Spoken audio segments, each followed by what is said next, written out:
Yo, yo, yo, what is up? Friday Night Spikes, we are back. What's going on? Appreciate you all tuning in. It's going to be a busy one. Been a lively Friday already, a postseason feel to this Friday.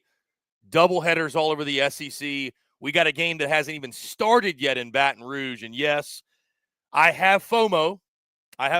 Not being with our friends over at Cajun Tiger Tailgating, the entire LSU fan base, because it was just 2 weeks ago that we were there. And about this time 2 weeks ago, yours truly was having a damn party. So hope those in Baton Rouge are enjoying it, having a good time. We're having a good time here, and it's going to be a fantastic Friday night. Once again, guys, appreciate you all tuning in. Thank you all so much. Fant and Jake Mckeever may or may not be joining us at some point. Haberson is currently calling the Louisville Georgia Tech baseball game. He is on the call for that one and Sunday, Danny Hall's final home game at Georgia Tech, at least in the regular season, which is really cool.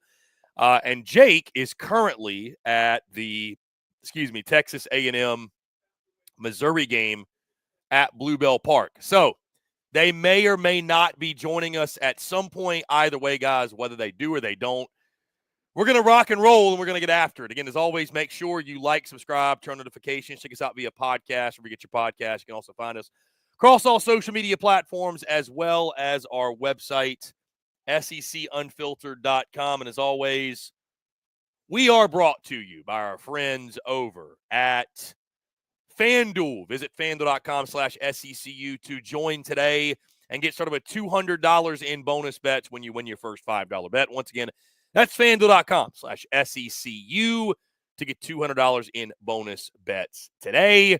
We got the big screen here. We got the other screen here, which you guys cannot see. Got Florida, Texas on the big screen. Holy smokes. If you're just tuning into this and you have not seen the score to this ball game, buddy, it is 7-1. Gators in the top of the fourth. Yes, the Gators are up 7-1, and they've got a runner on third with 2 outs in the top of the fourth inning. How about it? We done messed around and let Florida get hot. Y'all done messed around and let the Gators get hot. It's also Fluffy Pillow Friday. Let's all celebrate. Let's see. Looking through the comments. Max Malone, Randy Jones, Caleb Falk, Gig'em Bart, Cameron. What's going on? Appreciate you all tuning in. We will get into your comments, your questions, everything in between. I want to hear from you guys.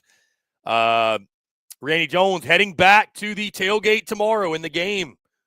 Randy, enjoy yourself, man. It's going to be a lot of fun. It's going to be awesome. Bart, what is the, let's see, I didn't have the score pulled up for, okay, 6-3 A&M and Mizzou. So it is a little close for comfort, I suppose. Missouri putting up a 2 spot in the 5th.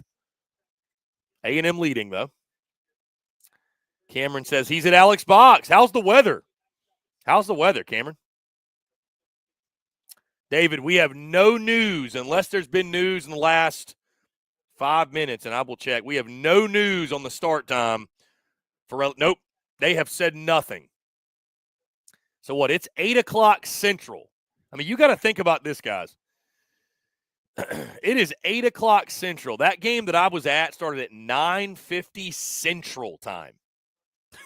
I mean, think about how that game that I was at didn't start for another hour and 45 minutes. So we very well could be on that same exact path tonight. Alex Box after dark. Things could get a little freaky, could get a little weird. I'm all for it. I'll stay up. Why not? I'll stay up for it. Let's see. I did get a comment here I wanted to read. Cameron says weather's looking like a 9 p.m. start. So 9 Central time start is what you're saying. At least 9 Central. Caleb said, as an LSU fan, Chris, are your concerns rising for Texas? So I think people think I'm an LSU fan at this point, which I'm honored. I'm flattered. I know there's probably some LSU folks out there like, hey, Chris hasn't earned that. That's giving him too much credit. Yeah, I will say this, Joe, as a college baseball, as someone who loves college baseball, analyzes college baseball, talks about college baseball. And by the way, Florida just went up 8-1 with an RBI single. Yes, they lose this series. I'm a little concerned for Texas, yes. Because it's like we talked about literally a week and a half ago when Texas fans wanted to put me through the ringer. Like, the thing that should scare you the most, this team might start playing their worst baseball at the worst time of year. Really, truly. Might start playing their worst baseball.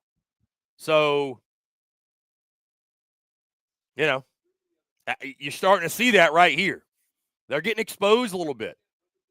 It's 8-1. 8-1 Florida. They're threatening again, runners on the corners, 2 outs. So this is reaching belt to ass territory. Again, I know we got a lot more than Florida and Texas fans in here. Looking at a couple games that have gone final. Tennessee, Liam Doyle was fantastic today. Vandy scratches 1 in the 8th, 1 in the 9th, but it's not enough. Vols win 3-2. What is that, 11? I tweeted it. I should know it. I think 11 of the last 13 that Tennessee has won. It's a good play. They get out of the inning. All right, 8-1 going to the bottom of the 4th. We've also got Kentucky, Oklahoma on top of the 8th. It is 4-3 Cats in this one. Kyson getting roughed up a little bit. Just trying to find this. Tennessee has won 11 of the last 13 contests against the Vandy boys. Auburn won game 1 of the doubleheader to take the series against South Carolina. They are up 11-3 in the top of the 9th. Gamecocks are going to fall yet again after getting embarrassed in game 1 and getting walked off via a squeeze in game 2. They are once again getting throttled in that ball game. Paul Maneri's South Carolina tenure. 18 hits for Auburn in game 3, by the way. Paul Maneri's South Carolina tenure continues. I can't say it. Paul Maneri's South Carolina tenure continues to be a disaster. How about Georgia, by the way? My goodness. Run ruling Alabama 19-3. 19-3 in that game. And I believe Warren Nolan doesn't have it on their site, but I believe they are playing game 2 of the doubleheader. Yes, Justin LeBron just hit a home run. It is 2-2, bottom of the 1st. Justin LeBron just tied it up with a 2-run shot. How about that? They need him to get going really big time. Ole Miss beat Mississippi State. Game 1 of that doubleheader.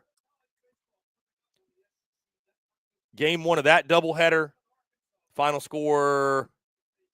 Do they really not have the final score on here? What was it, 10-2, I think? Louisville just went final, beating Georgia Tech 16-2, so we might get Harrison fans in here.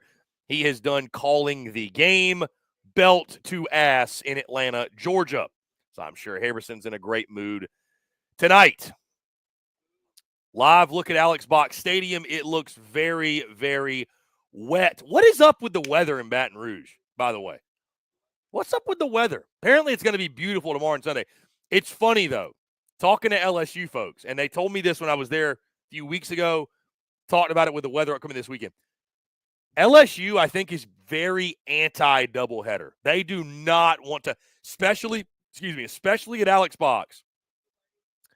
They do not want to play a doubleheader. Almost every weekend for them has been weather affected in some capacity. But they do not want to play a doubleheader. Absolutely don't. Gingham Bart making a good point here. Ryan Prager's threw his last pitch at Bluebell. How about that? What a career. Yeah, because you think about it. I mean, I don't, A&M's. Let me ask you this, Gingham Bart. If they swept this weekend, sweep next weekend at Georgia, does A&M host? I don't know that they do, but it's a conversation. But assuming probably Ryan Prager's last pitch at Bluebell, what a career he's had. That's crazy. Shedding a single tear for Prager. Greg German really wished Doyle could get a complete game. I mean, he threw 100 pitches, right? What did he get? Did he go into the 9th? I think he went in the 8th, right? I think he went in the 8th. Daily Joy, I will stay up all night to avoid a doubleheader. Not a lot of sleep being had for the Tigers, for Tiger fans. Yeah, it's going to be a late one.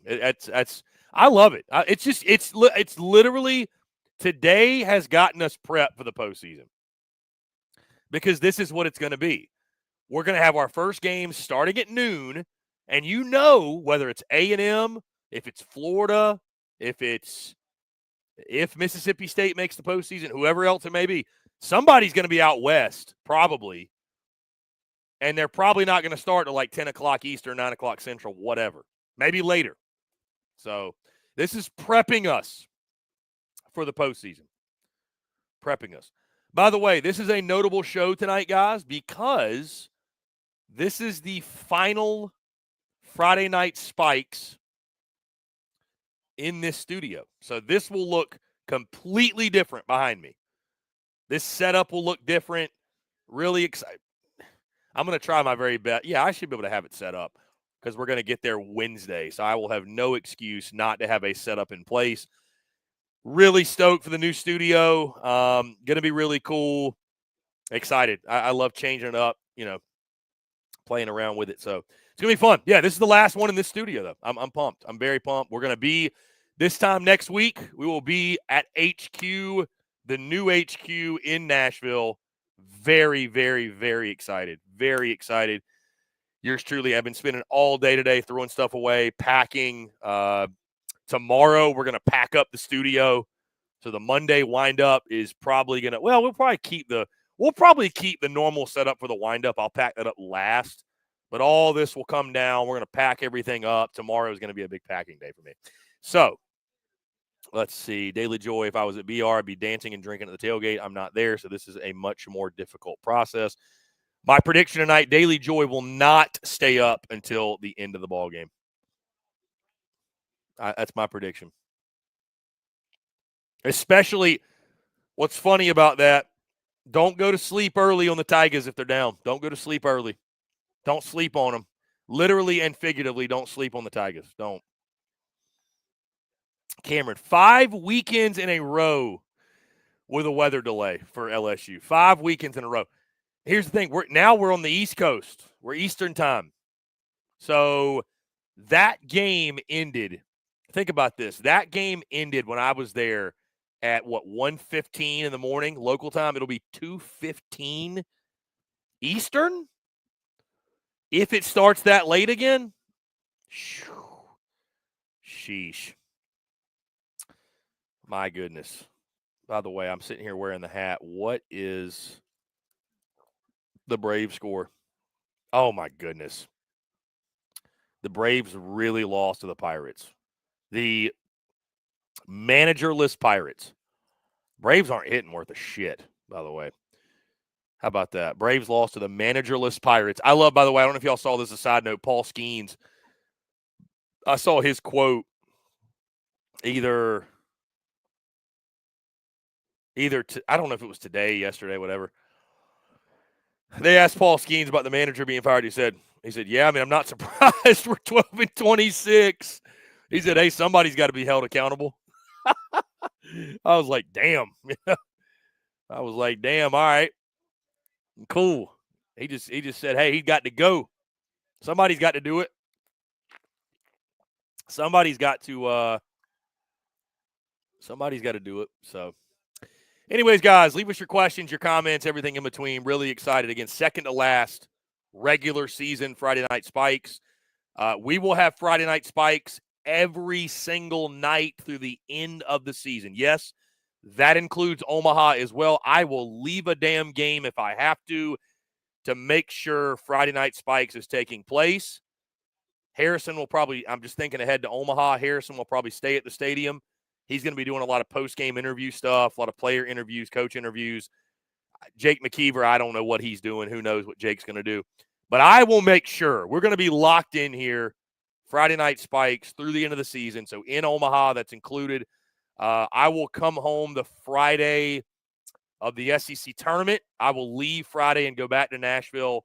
We're going to do Mikey Matuk's show, Mic'd Up, at 1 o'clock Central with Shut Up Mikey. We had a great time today talking about all the games, all the series. And then that Friday night, we will be live during an SEC tournament game, and we'll be chopping it up with you guys. So really appreciate it. Appreciate you all tuning in. Texas Rock morning. Good morning to you, I suppose. Is it good morning? Texas Rocks. I know you're watching the game, man. Florida is becoming the scariest team in the SEC because the Gators are figuring it out. They put up 6 in the first. 6 in the first. Trey says LeBron with the moonshot. Yeah, Justin LeBron ties it up. I see my guy Will Korb. Will from the Dirty Myrtle. That game has gone final. Auburn 11, South Carolina 3.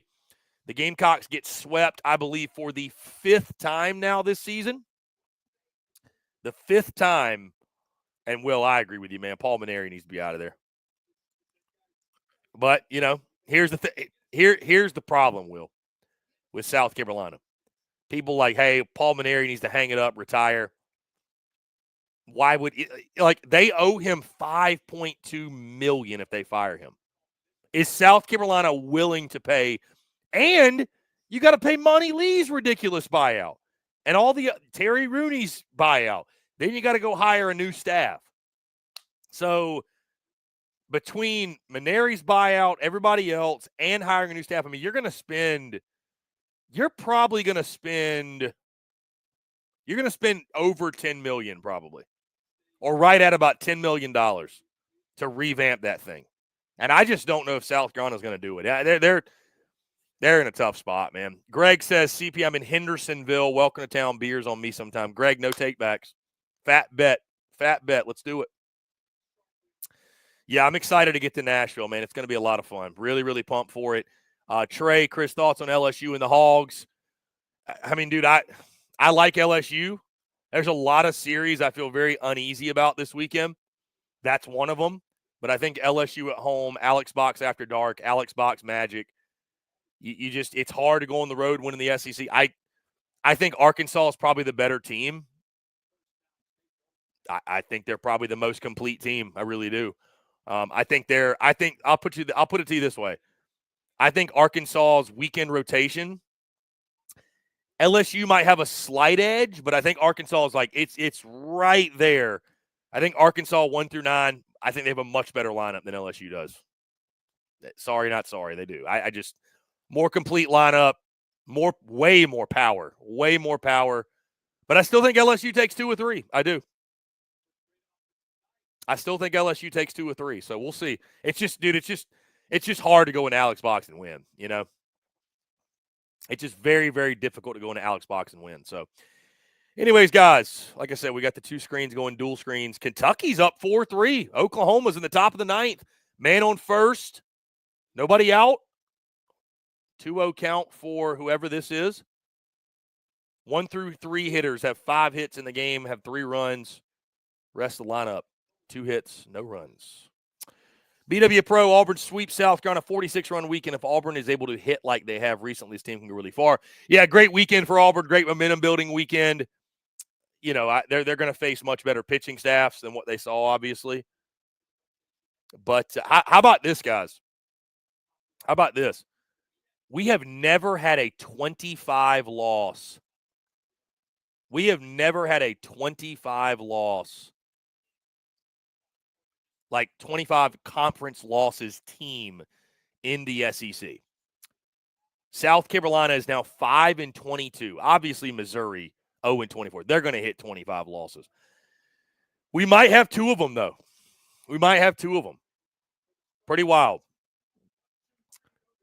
Pretty wild. All right, 8-1 going to the bottom of the 5th in Austin. So, yeah. Greg says, just ask Texas about Tennessee? You say UT. Are we talking about Tennessee here? Greg, what UT are we talking about? Yeah, okay, Tennessee. Just ask Tennessee about the box. Better team for 17 of 18 innings the first 2 games and couldn't take the series. Yeah, it's a good point. Alex Box Magic. Weird things happen in BR. Weird things happen in Baton Rouge. Kigum said the real UT. Let's not go down this path.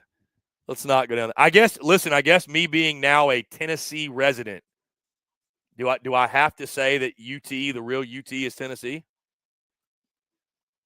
I mean, I'm in Nashville, so I don't really have to because Vandy would not say that they are. You notice I never say UT when talking about either of these teams because it will create a shitstorm if you refer to one as UT, not the other. Now he's a Tennessee homer. Yes. No, I'm a Vandy homer now. Living in Nashville, I'm a Vandy homer for sure.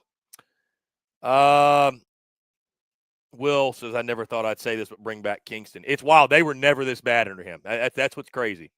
I mean, they had some bad teams. Don't get me wrong. They went 8-22. They had some bad years, but they were never this bad. And I mean, dude, LSU coming to Columbia next weekend. What do you think's going to happen? So, Cameron, next time, Chris, let's have a beer. Yeah, let's do it. I'm excited, man. I mean, I realistically will not get back to Baton Rouge until football season. It's almost that time, by the way. It's almost time to start locking in dates for the SEC Unfiltered tour for the fall. I'm very pumped about that. Or at least start kind of road mapping it. We won't lock every date in because, you don't want to lock in a game week 10, 11, 12 and the teams aren't good or there's a better game or whatever. But we will start at least road mapping that. We will start road mapping the tour, where we're going. 15 weeks, 15 stadiums, 15 campuses, 15 different games. Very pumped. Very pumped. We do know we're going week 1, though. We do know where we're going week 1. I don't think you have to think really hard about that one, but I do know where I'm going week 1. So, all right, Oklahoma, 2 men on, nobody out. I think Oklahoma-Texas is going to be a really good series next weekend. I know Texas fans probably don't want to think about that, but I think that's going to be a really good series. Really good series. That's going to be an important – I mean, a lot of baseball left here. A lot of baseball left. Texas could win the next – they could win tonight. It's 8-1 in the 5th. We've seen much crazier things. They could win the next 2, whatever. But I tell you, that'll be an important series for Texas. I mean, if you potentially lost your last 3 series going into the postseason, that's tough. It's really tough. Daily Joy, you're definitely going to LSU Clemson. Nah, we're going to go to Tennessee Syracuse in Atlanta. Pull the old doubleheader, Tennessee Syracuse Saturday, South Carolina Virginia Tech Sunday. That would be fun, but we're not doing that. We're not doing that. Trey says, I'll take the over 3.5 for the SEC in Omaha. I would agree with you. I don't know who those 4 are going to be, but I will take the over 3.5. Chris is wearing a Petri dish shirt. This is a little this is made in-house. Your boy made this shirt actually years ago. It's got the word perspective on it right here in really small letters that you can't see, which probably just defeats the purpose, but my guy Chinook up in here. What's up, man? I bet you Chinook's staying up for the game tonight. LSU, Arkansas. I just think it's crazy. We have literally no update. We have literally no update from LSU. How about this? Our boy Billy Lucci tweeting about softball. Texas A&M putting belt to ass on Texas in softball. Oh, of course, it's the first thing I see when I open the Bird app.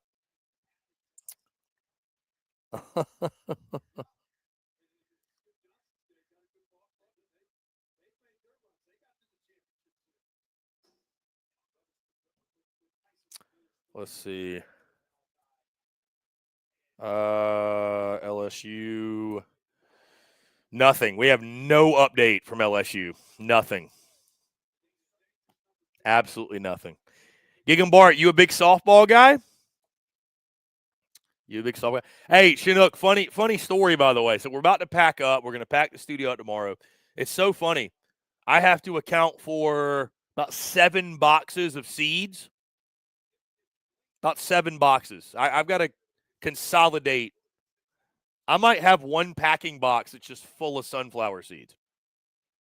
Like, literally, there's just going to be one big box that's going to be full of seeds. What I'm going to do, Chinook, is bring that box to Omaha and just be flinging seeds. Just flinging seeds all over the place. So, you're welcome.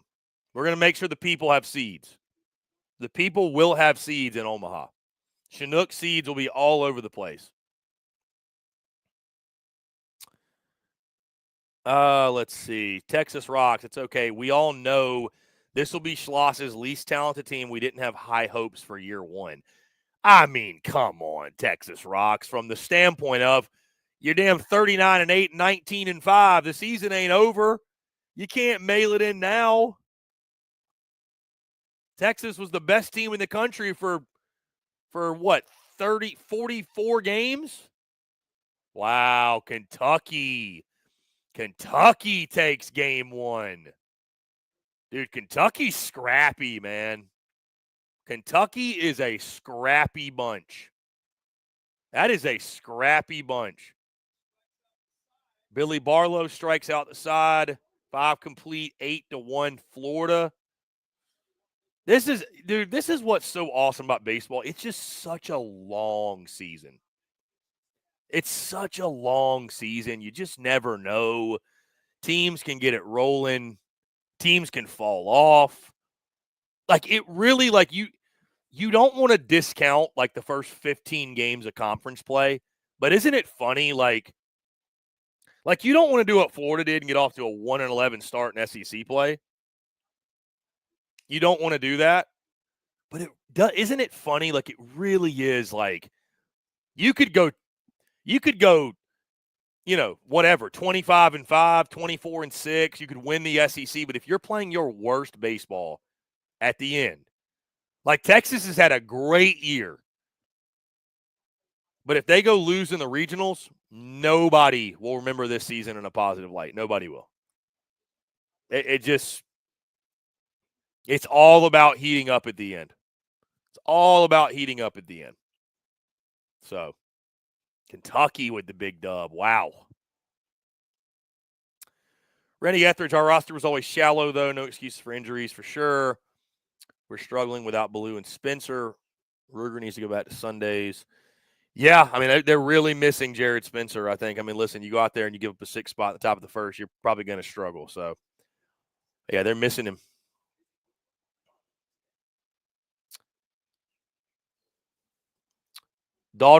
Chinook says, daughter's 6U softball team lost in extras tonight. Tough loss. His daughter was 3 for 3, though. Hey, there you go. There you go. Attaboy.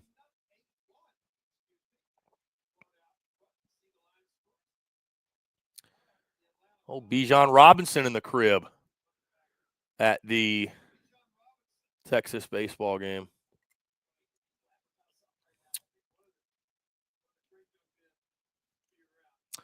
Josh Jumper, all but 2 teams, we 1-2 games from 500 by season's end. You might be right. By the way, somebody asked in the chat, do I have any intel on when LSU-Arkansas will start? I have no intel whatsoever. None. There's some folks in this chat that probably have a little more intel than I do. They know people on the coaching staff, what have you, so maybe they can fill us in. But I have no idea. I have no clue. All right, I'm going to have to get up and change the other TV here in a second because now it's off and the event has ended and we have other games. Let's see.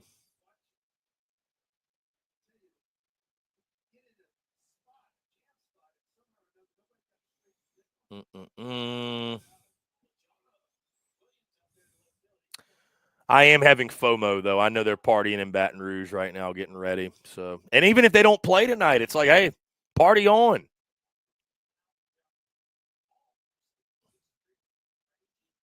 Party on. All right, yeah, we got Mississippi State. We got Mississippi State Ole Miss. I'm going to have to get a graphic made to like, hey, pause for 10 seconds for station identification. We do not have an overlay to where I can step away without y'all looking at an empty screen. So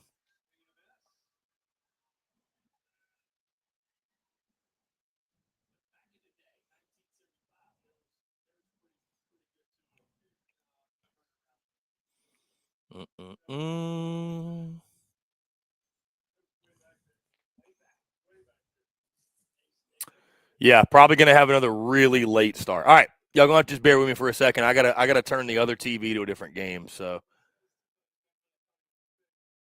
yeah, give me 2 seconds here. We gotta change, because here's the thing. I gotta get close to the TV, because if I try to change it from here, well, actually, let me see if I could do this. Let me see. Let's see. Okay, I might actually better do this. Let's see. Where are you? Okay, there we go. We did it. All right, cool. I didn't have to get up. Awesome. We got it. Mississippi State trying to bounce back. They lost big in game 1. Dogs got the black jerseys out tonight. Chinook, Chris, your camera usually does so much. Chinook, here's the thing. We need the camera to keep doing well, because I want to make sure we're in the postseason, right? Our most important streams of the season, we're not having these technical difficulties, these technical issues, what have you. So we're on a bit of a streak. Listen, Harrison had his own technical issues now. His internet was all funky on I believe that was on yesterday's windup. But my camera's been good. I'm gonna say that it's gonna just be done here in a second. But we're having our best streams, best time of the year. We're heating up. We're like Florida right now. We're like Florida. It was a slow start for us. It was. But we're heating up. We're heating up at the right time. We're heating up at the right time here.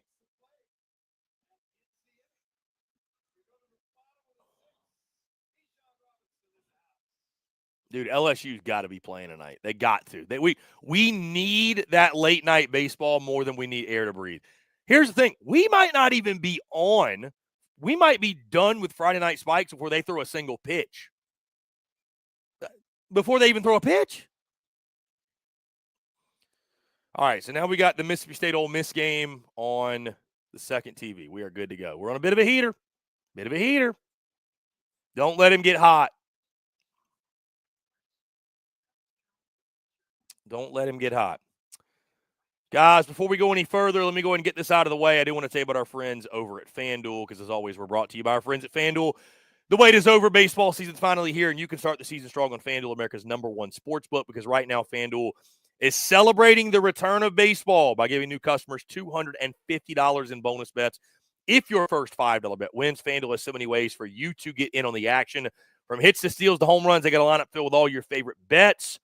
Or if pitching is more your thing, FanDuel's got a deep bullpen of bets, from strikeouts to shutout innings. So when you place your first bet, it can be almost anything. And if it hits, you'll get $250 in bonus bets. And don't forget, guys, you can bet on college baseball. All these games today were on there.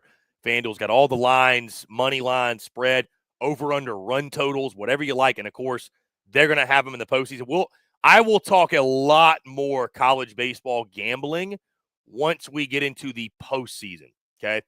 But make sure, when you're betting, visit FanDuel.com/SECU to join today. That's FanDuel.com/SECU. Make every moment more of FanDuel. Official partners of Major League Baseball. Must be 21 and up and present in select states. For Kansas, in affiliation with Kansas Star Casino, or 18 up and present in D.C. First online real money wager only. $5 first deposit required. Bonus issued is non-withdrawable bonus bet. Expires 7 days after receipt. Restrictions apply. See terms at sportsbook.fanduel.com. Gambling problem, call 1-800-GAMBLER. Visit fanduel.com/RG. Call 1-888-789-7777 or visit ccpg.org/chat in Connecticut, or visit mdgamblinghelp.org in Maryland. Hope is here. Visit gamblinghelplinema.org. Call 800-327-5050 for 24/7 support in Massachusetts, or call 1-8778-HOPE-NY or text HOPE-NY in New York. Let's get back to your comments.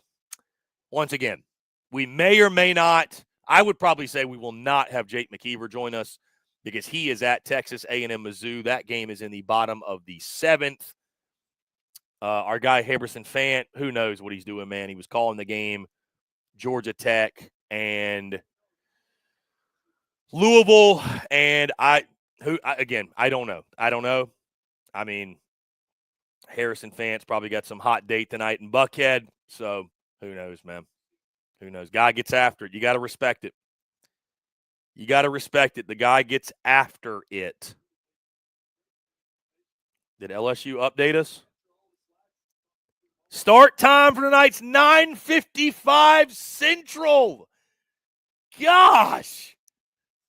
9:55 Central. Woo, buddy.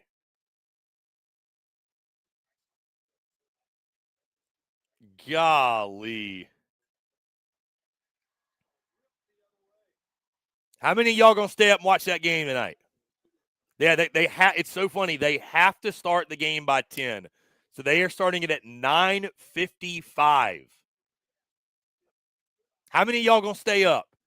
Any of you LSU fans go to bed early and skip out on this game? Hey, if you were not there at 1:15 Central, or if you're on the East Coast now, 2:15 Eastern, don't be there in Omaha. Don't be there in Omaha. Don't do it. Don't do it. You got to be up for it. You got to be up for it. Chinook, 9:55 start calls for seeds. Chinook, I don't disagree. So you don't see me doing seeds on the live stream because I did that one time many months ago. And I had a guy, and it made sense, but I had a guy complaining. You can hear the entire seed process, if you will. So it's not great for podcast. It's not great for live show. But again, I've got 7 boxes of them. I've been actually munching on seeds all day long today while packing. So it wouldn't go well with the live show. It just wouldn't. I don't think anybody wants to hear me chew on seeds. It is Fluffy Pillow Friday, though. We do have a pillow in right now. Little pillow never hurt. My guy Mikey Mata created a terrible habit, an awful habit. Update Georgia Bama. It was 2-2. Let's see, it is. They do not have a score. It is.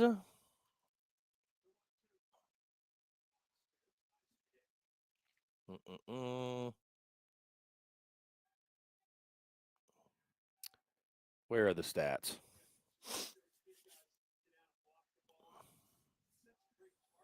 4-2 Bama, top of the second.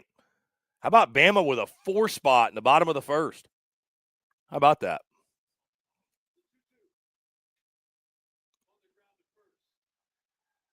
Wow. How about Florida with a little 3-6 double play? Brody Donay with a strike down to second. A little lip pillow never hurt nobody. Yeah. A little lip pillow never hurt nobody, for sure.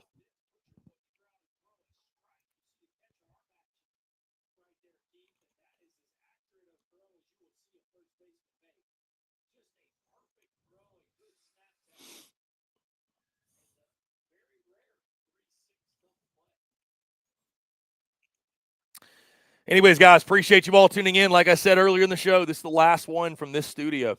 We will be in Nashville middle of next week at the new HQ. Very, very pumped. I would probably say this is going to be our Friday night Spikes time. I think 8 o'clock Central, 9 o'clock Eastern. Good time to get it rolling. Obviously subject to change, but I like this time slot. It's a good one. It's a good time slot. So we'll probably do the same thing next Friday night, 8 Central. There will probably be a night out on deck, so it'll be a good way to set the scene for the night. But yeah, I'm pumped. Yeah. Chinook says a seed company said don't count out the Gators. Yeah, you'd be foolish with Sully and them to count them out, man. I never counted them. They looked cooked. Right? I mean, they did. They looked cooked earlier in the year, but I still in the back of my mind was like, you're just like, dude, is Florida really just going to limp to like an 8-22 finish? Are they going to get it going? And sure enough, it looks like they've got it going. Because, I mean, again, that's That's the funny thing is like, I mean, that's the funny thing is like, dude, if you finish the season strong and you get to 15-15 in conference play, it's like you probably didn't have the year you were hoping, but I mean, dude, you're in there. Like, y'all know ask Florida last year. All that matters, just get in. Just get in the postseason. Just get into the postseason. Give yourself a shot. New season once you start. So, yeah, new season.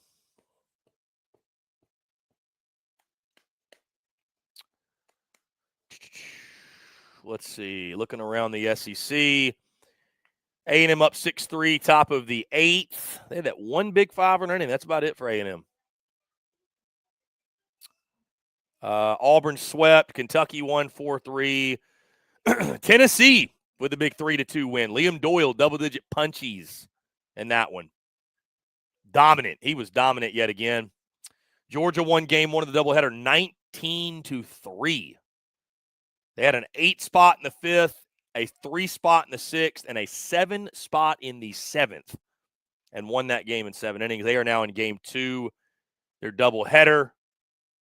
And we've got Mississippi State, Ole Miss in game 2 of a doubleheader, and State just took the lead. I believe 1-0. Yep.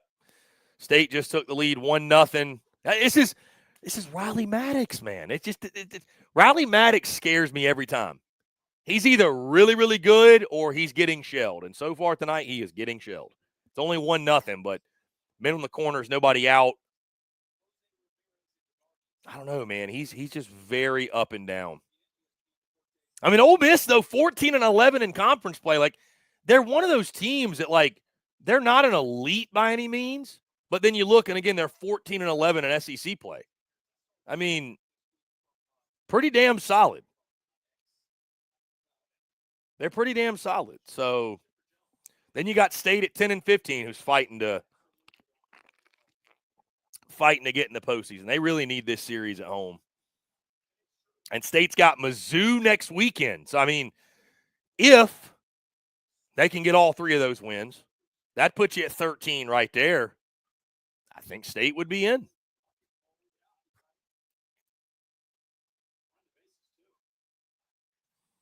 I think State would be in there.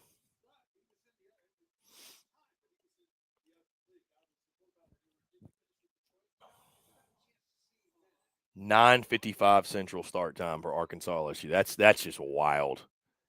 That's a wild start time.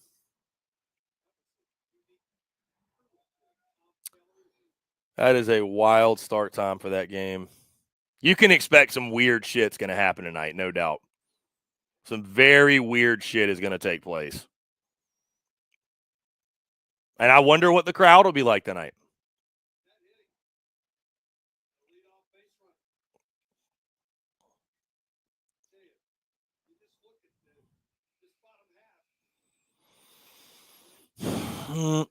Let's see. Obi Kenobi says, go Dogs. Daily Joy, I'll be awake for every inning. We'll see. Late start. If LSU fans learn anything, though, if it's 3-0 and it's 1 a.m., don't go to bed yet. Cameron says 9:55. I'm already 8 beers in. That is not surprising at all. That is not surprising. I think tomorrow's a night game too. It's like the same. It's like almost the same exact setup. The same exact setup as the Tennessee series. It's a night game tomorrow.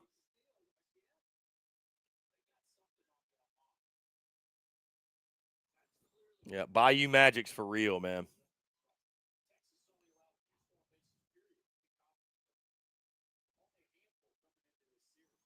Bayou Magic is for real.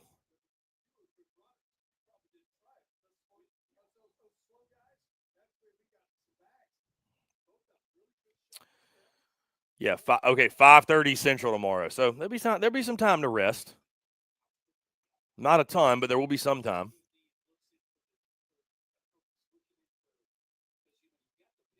I mean, hey, it'll be peak hours for me for the LSU game tonight, LSU-Arkansas game tonight. I don't normally go to bed till 1 or 2 o'clock anyway, so that'd be perfect. It'd be perfect for me. There's benefit to staying up late. There's benefits to that. I am excited though to be a Central Time guy, moving to Central Time. Trey says, Chris, how was your Baton Rouge hospitality and food? It was fantastic, Trey. Absolutely fantastic.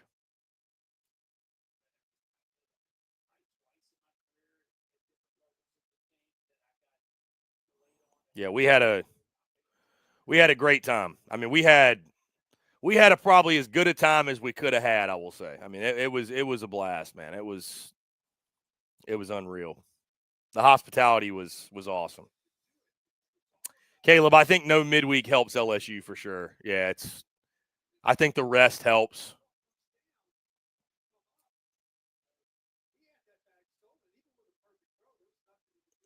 Yeah, I think it helps. So, anyways, guys, our boy Harrison just texted us, said that he is getting in his car and heading home. I don't know if he'll make it or not. We'll see. I have no idea. Who knows? I don't know how. I don't know. I just don't know.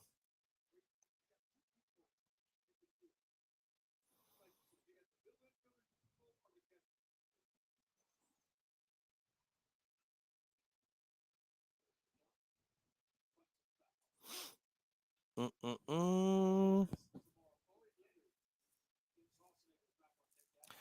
But yeah, this slate today has really gotten us ready for the postseason. I mean, postseason. You can tell it's heating up.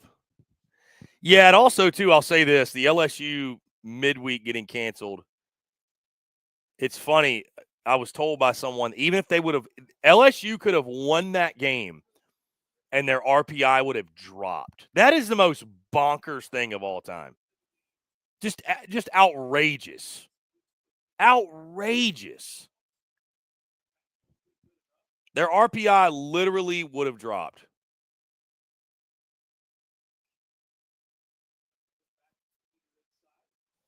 Chinook, I don't know what Harrison ordered for dinner. I don't know, man.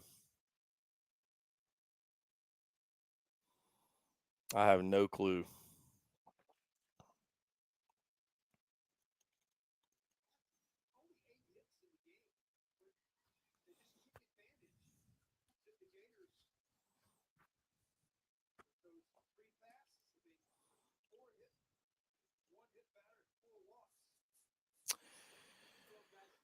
I will say, with all the weather delays and everything, I'm actually really glad, and the fact I had to get ready to move. But I considered going on the road this weekend, but very briefly, I made a quick decision not to. I had an opportunity to go to Tennessee Vandy. I actually kind of thought about it for a second, but again, just had to use this weekend to get the place packed. Had to use it. So there'll be plenty of travel. And by the way, Sunday is Mother's Day. I am going home Sunday to spend some time with my mother. Very excited. Happy early Mother's Day to all of the mothers out there. We wouldn't be here without you. That is a fact. We would not be here without you. So I will be spending time with my mother on Mother's Day and looking forward to that. So it'll be a nice, chill weekend. Really nice, chill weekend. And then we'll have it's crazy. This is the second to last weekend of the regular season, because we'll have this weekend to prep for a move. We'll have next weekend in the new studio, kind of break it in, get settled a little bit, and then we'll be on the road on Monday, on that following Monday to Hoover. So we'll be in Hoover from Monday to Friday. So if anybody's going to be there in Hoover, if any of y'all are going to be there, would love to see you. It's going to be a good time. It's going to be a very, very good time in Hoover. My first ever SEC tournament experience. I'm very much so looking forward to it. I'm very much so looking forward to it. I'm really curious what the Very curious what the attendance from the fan base is going to be like for a single elimination tournament. But it'll be fun either way. It's going to be a lot of fun. Really excited. Full days of baseball. We're going to have elite coverage from there. The plan, so I'll give you guys the plan just because I know you're all dying to know. The plan for the week of the SEC tournament in Hoover, we're going to do kind of like we did for the basketball tournament, if y'all recall that at all. We are going to go live twice a day. We're going to do like a middle of the day breakdown of the first two games because Tuesday, Wednesday,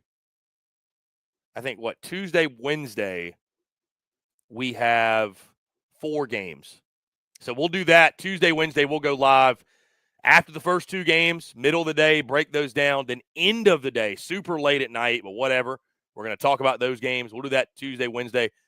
Thursday, I'm not exactly sure. We might switch it up and just do one big one late because we'll only have 2 games. So we'll only have 2 games on that Thursday. And then Friday, I will head back and we'll do a normal Friday Night Spikes deal. So, but yeah, it's that time of year, y'all. Postseason's practically here. Postseason's practically here.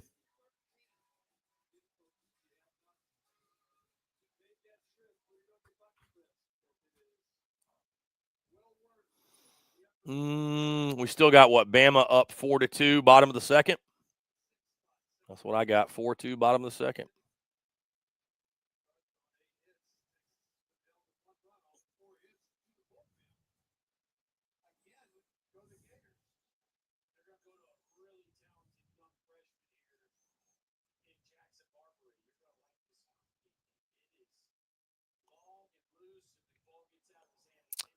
Not SEC related, but how about Coastal Carolina? 40 wins in the regular season for the first time since 2016, the year they won the national championship. How about that? It's good to see Coastal baseball. It's good to see Coastal baseball playing well. That's a like I don't know if y'all agree. That's a program I think like college baseball is better when like a Coastal Carolina is good. You know? I will say my biggest regret of this season is I did not make it to the Dew. That was probably my biggest regret.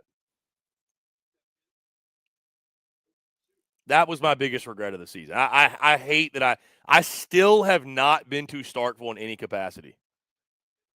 I don't know. I'll have no excuse when I move to Nashville. I'll be very close to Starkville and all those schools down there. So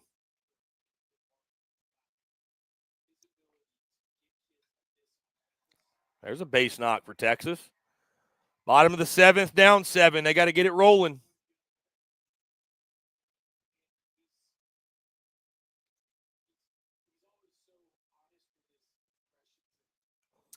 Yeah, Guggenbart, I just saw that on social media, play at the plate, and A&M got him. So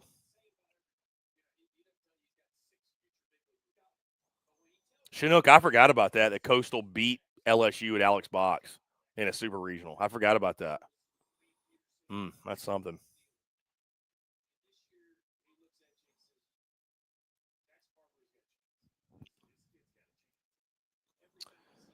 Caleb, are you and the guys going to do a show regarding seeding after the SEC tournament?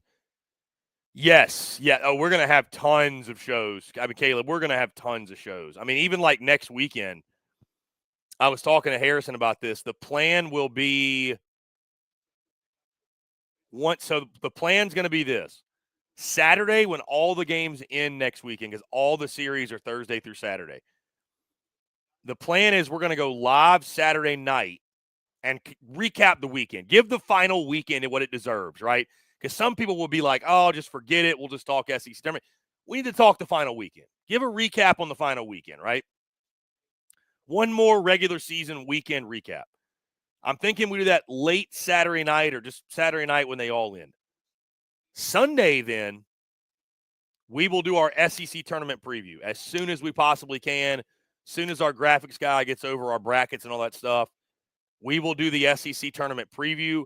And then Monday of SEC tournament week, we are going to do a show on Monday live from Hoover. The wind-up live from Hoover. Now, we'll be in the Airbnb. We're not going to be like on the field or at the tailgate or anything like that. But we will be live from Hoover, more of a Q&A, Friday night spikes kind of vibe, shooting the shit, having a good time. Just think it'd be cool, I think. It will be cool. Kick off the week in that way. It's going to be a lot of fun. Taking questions, all that good stuff. And then we're off and rolling. So, and then yes, to the point of the question you just asked. So we'll go through SEC tournament week. Sunday after the championship game, we'll recap that game, of course. Right after, we'll react to it, all that good stuff. And then on Monday, Selection Monday, I don't think we'll go live like during the selection show because there's a lot in regards to social media that I'll be doing, getting all the regionals out there and posting stuff on socials during the show. But the moment it ends, and we got all the regionals and everything, graphics for our show, the moment it ends, we will go live, react to the full field of 64. It'll be just a reaction to the bracket, to the field, and that'll be our Monday show. And then on maybe Thursday, maybe Wednesday, maybe we go sooner. I don't know. We'll figure that out. But we will preview the regionals, give our predictions. Probably Thursday, I would say, actually. Probably Thursday. We'll probably just stick with our normal schedule, go live on Thursday.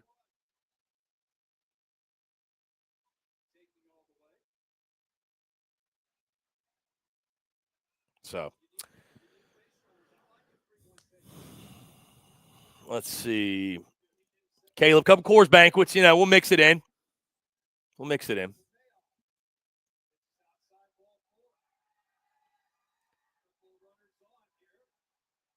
All right, bro. I mean,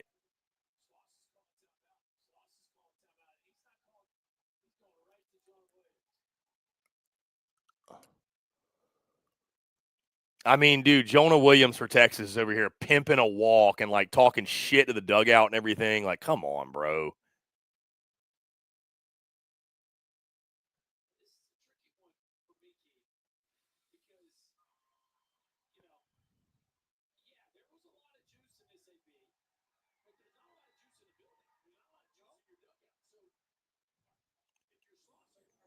Dude, Jonah Williams, come on, bro. Have a feel.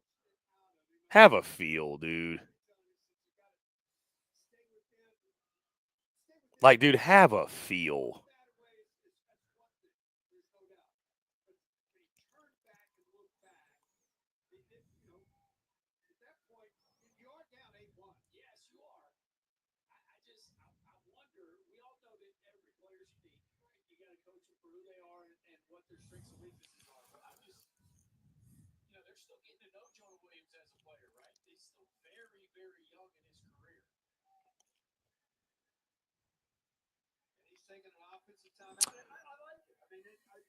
Come on, dude. That's. You want to fire him up, fine, but that's crazy, bro. Looking back at the catcher, that's absurd. That's absurd. Whatever, but it's 8-1, dog. Come on. Anyways, we just had a situation in the Texas-Florida game. He's trying to get him fired up. I respect it, but there's a way to do it. Gig and Bart, A&M only up by 3, top of the 9th. A&M's gonna be fine, man. See, that's funny though. That's the nerves that come with playing Missouri now. You're nervous because you don't want to be that team that loses to them and gives them their first SEC win. That's the biggest thing. You don't want to be that team. I get it. Wouldn't want to be that team either. I wouldn't want to be that team either.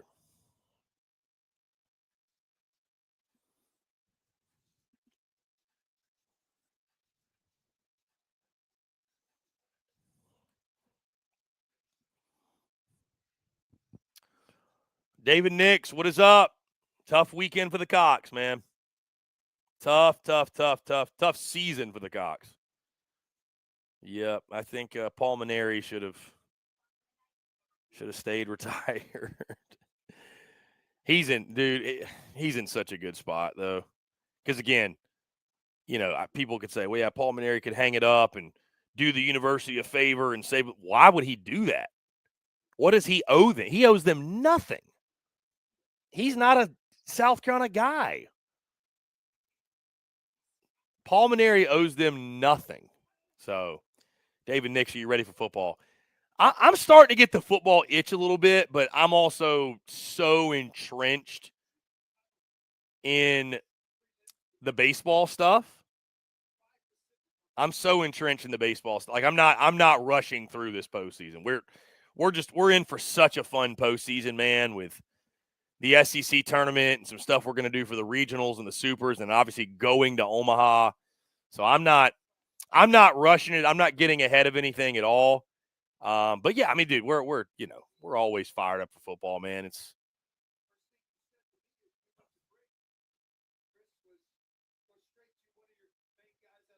we're always fired up for football. I mean that, and Greg says that football itch in July. That's kind of what the offseason of college football has turned into now, where it's like normally this time of year in previous years you'd be pretty fired up for it, but now it's like, man, like when July gets here, we'll talk about it. We'll break it all down. It'll be a lot of fun. I'm really enjoying baseball, man. No, JD, listen, I know Jonah Williams is special. I get that.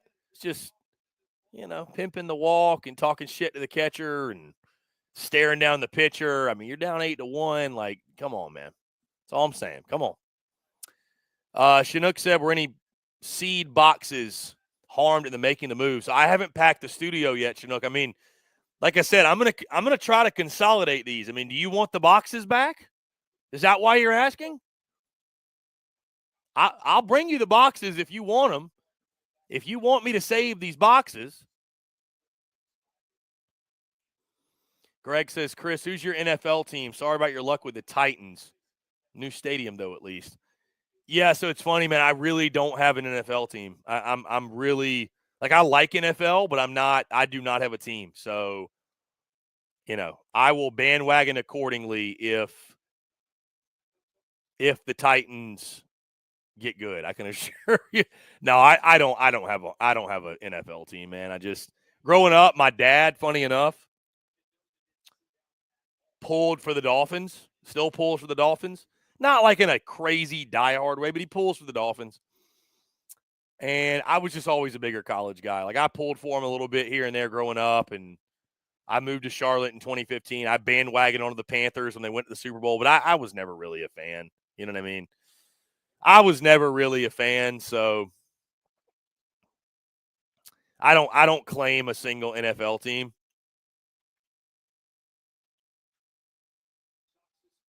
Ooh, they're going to talk shit, run off the field. No, Florida gets out of that inning 8-1. No shit talk to Jonah Williams. That's good. That's good. Gators, keep it cool. You're up 8-1. Keep it cool. Keep it moving. Let's see. Yeah, Trey, we know 9:55 start time for LSU and Arkansas. That's going to be a fun one. Over 1,200 of you, by the way, tuned in live. Thank you. Thank you. Over 1,200. Can't say thank you enough, man. It's a lot of fun. This is awesome. Really appreciate it. Yes, my guy Chinook hit me up. Yes, it is promo code SECU at checkout over at ChinookCedary.com. You'll get 10% off your entire order. 10% off. Go get your seeds. If you don't want to do that, come meet us in Omaha and I'll give you some seeds. But if you're not going to be there, then go to ChinookCedary.com, promo code SECU. Love those guys. Really appreciate those guys. Really appreciate them. So I saw our guy, by the way, Horn Takes podcast, my guy Sean. He did a Chinook Seeds power ranking. I may have to do that. I might just on my timeline, Chinook. I might drop my own power ranking. Barbecue. See, it's all the power ranking is very particular to each person. Because, like, for me, for example, I'm a barbecue guy. And shout out Chinook, sent me an entire box of just barbecue. I'm a barbecue guy by default. I love some of the other ones. I'll tell you this. Off the top of my head, I'd put barbecue 1. I'd put dill pickle last. I'm not a pickle guy. Like, if that was all I had, I'd eat them. Don't get me wrong. I would eat them. But I'm not a pickle guy. The dill pickle for me is like when I've gone through all the others and it's like, all right, this is what we have left. Hey, it's better than no seeds. It's better than no seeds. And it's not like they're bad, but the other flavors are so good. I'm just not a dill pickle guy. Like, but here's where I run into an issue, Chinook. Where do you put the Cinnamon Toast Crunch? Because those are excellent, but they're only a particular time for me. That's like my sweet treat. That's my snack. You know what I mean? That's not like my everyday. That's like my pinch hitter, man. That's my bullpen guy, you know? That's my Cinnamon Toast Crunch is my lefty specialist. It's my lefty specialist. Like, he doesn't throw every game, and he might only come in for one batter, but, man, when he comes in for that one batter, he's elite. Cinnamon Toast Crunch, the lefty specialist of seeds. Those are elite. Those are excellent. I'm not a dill pickle guy. I see some folks in here. The jalapeno ranch is I love Parmesan and pepper. If I had to go one other than the barbecue, I'm literally doing these power rankings like live right now.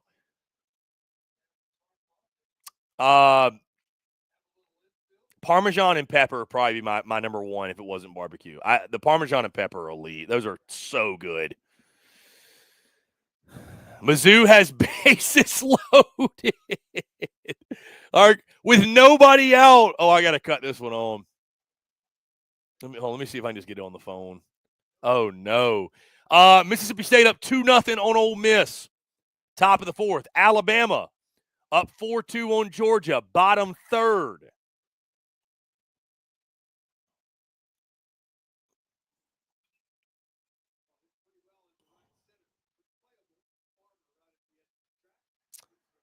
Let's see. I got to get this A&M game on. Come on, Gig and Bart. They can't do it to you. They can't do it to Bart. Daily choice. Come on, Mizzou. Oh, it's so funny, dude. LSU fans just lost 2 or 3 to Mizzou, but by God, or to A&M. But by God, if Mizzou takes a game, it'll be LSU fans, Bart, that are letting you know. They're going to be all over the timeline.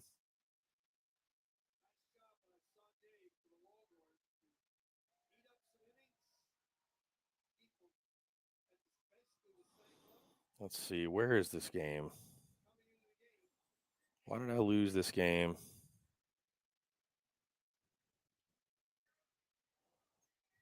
Here we go. Yeah, top of the ninth. Nobody out. Bases loaded for Missouri.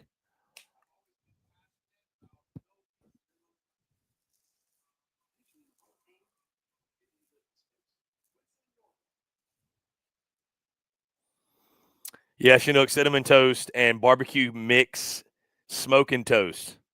Yeah, I remember I tried that one live on air. I remember that. It's very good. It's very good. I thought it was very unique, very good. Yeah, so A&M just put Caden Wilson in the game, left-handed pitcher. Bases loaded for Missouri, 6-3, top of the ninth. Nobody out. Nobody out.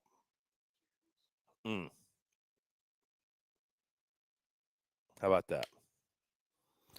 Wow. C. Tacker. Here's a thought, Chinook. Try a Cajun crawfish flavor.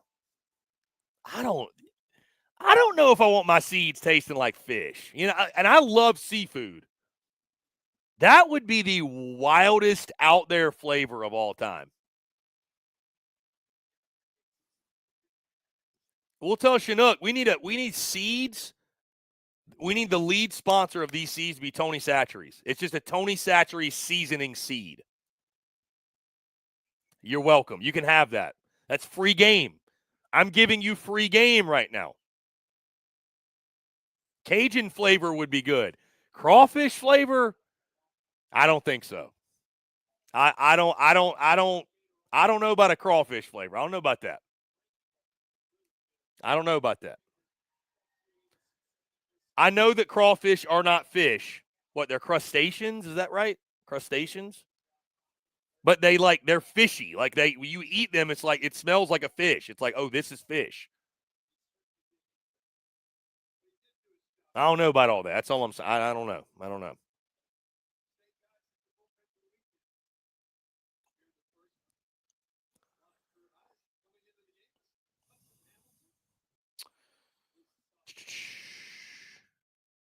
Texas rocks. Damn coon asses would make crawfish cake if you let it. I'd almost bet crawfish cake's a real thing. Listen, I had a crawfish pie the other day. That shit was banging. That shit was bomb, I might add. So I don't doubt it. I don't doubt there ain't a lot more. Crawfish cake might be a thing. Uh-oh. 6-4. 6-4. Chopper over the pitcher's head. Shortstop can't make the play. Just hitting no man's land. 6-4. Bases loaded. Nobody out. My guy Bart's fiending, dude. I got it on right here on my phone. I got it on right here. Let's see if I can just prop this up. Shit, I don't think I can. Okay, whatever. 6-4. Yeah, sea taggarts, crawfish etouffee, and a pie shell. It was. I'm telling you, that crawfish pie I had was fantastic. It was phenomenal. I have seen the light. I have seen the light after having a crawfish pie. I'm just mad I only had 2 of them. I only had 2. I could have had 12 of them things.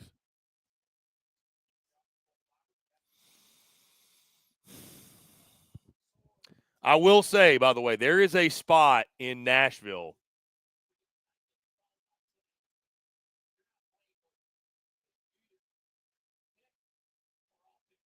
There is a spot in Nashville that I am very excited to go to. Place called Gumbo Brothers. If anybody's ever heard of that, and we've talked about potentially doing a live on location show with them. They hit me up. They're like, hey, if you ever want a remote place to do a show, I was like, say less. I don't know what we do it for, but I'll do it. They have crawfish boils on Saturday, Sundays. You boys got a crawfish spot in Nashville. I'm very pumped for that. Very, very pumped for that.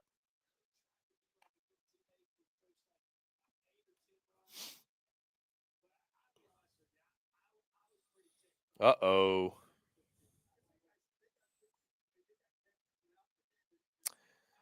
Cameron says, how is the Mizzou coach not fired? I tell you this, Cameron, they'd be stupid to fire Carrick Jackson because it's not his fault. I refuse to believe it's Carrick Jackson's fault.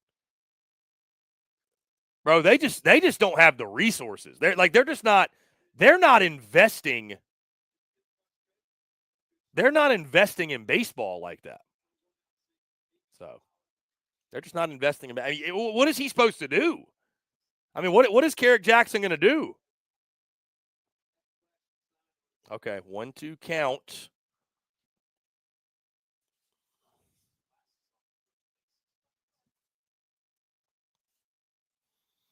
Chris Blink's only thing let me in froze. You want me to move around or something? Give you the. We should be good. I mean, we're about hour 15 minutes into this thing, and no freezes, no glitches.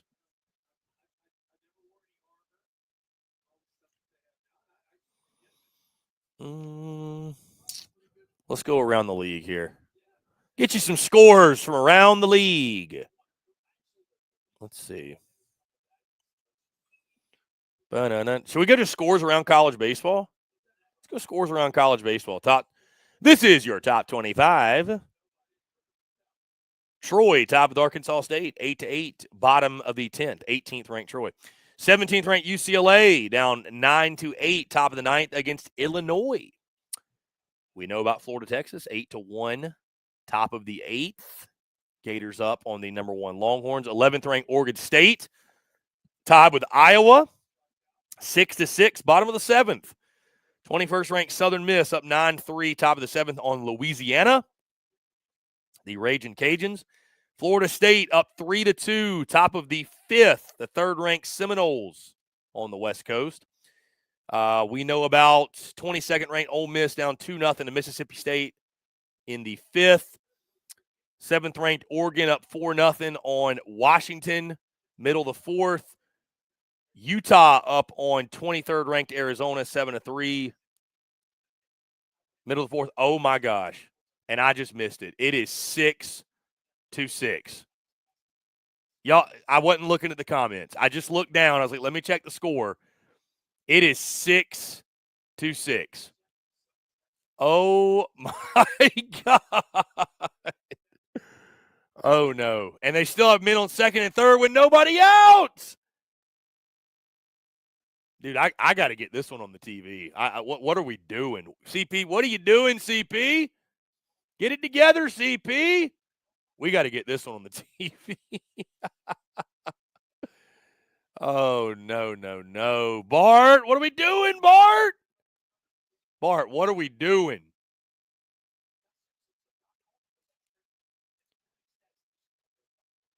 What are we doing, Bart?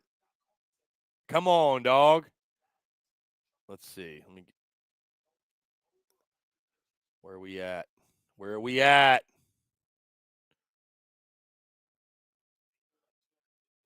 The last game on the ESPN tracker thing.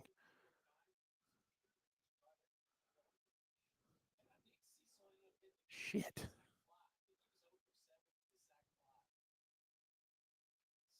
Boom. All right, we got it on the TV now. Let's see.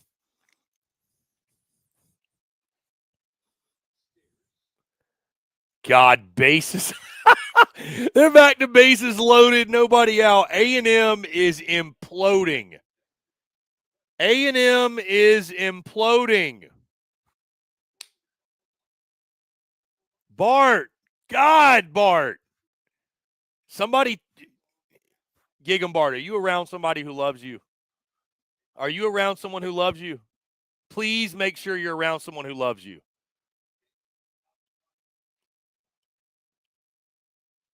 I love the pettiness coming from the LSU folks in the chat. Daily Joy just straight up just doing what she can to dance on the graves. To dance on the graves of the Aggies. Goodness gracious.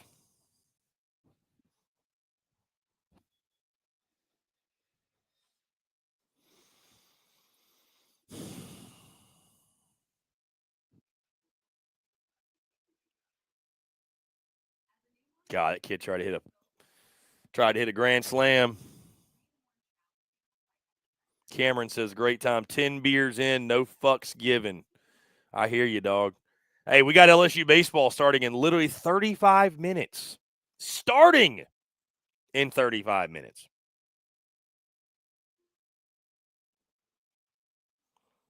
Two count.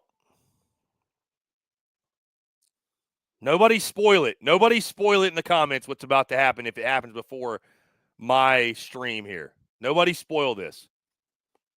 Dude, A&M's playing infield in, bases loaded, nobody out. 2-2 pitch. Struck him out. That was a terrible approach by that kid. Like, bro, just put the ball in play. Just put it in play.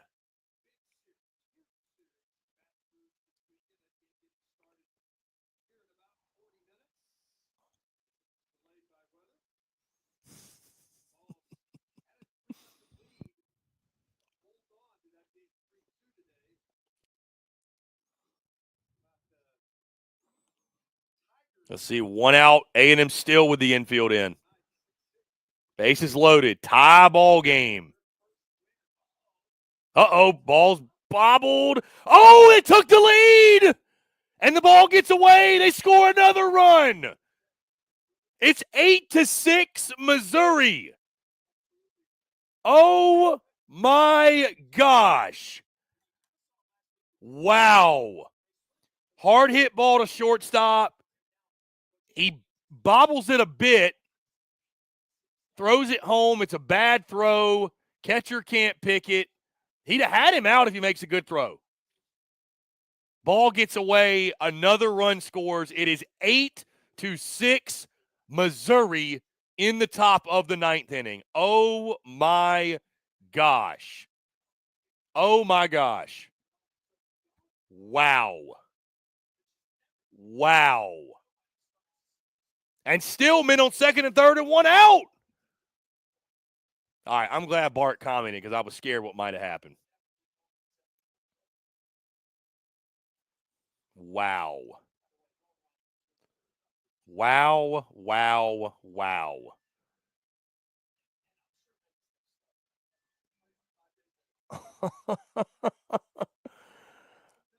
Oh, my goodness. Because baseball. Because baseball.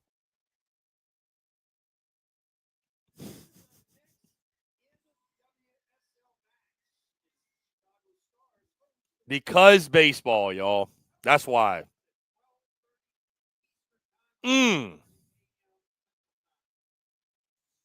God, they were up 6-3.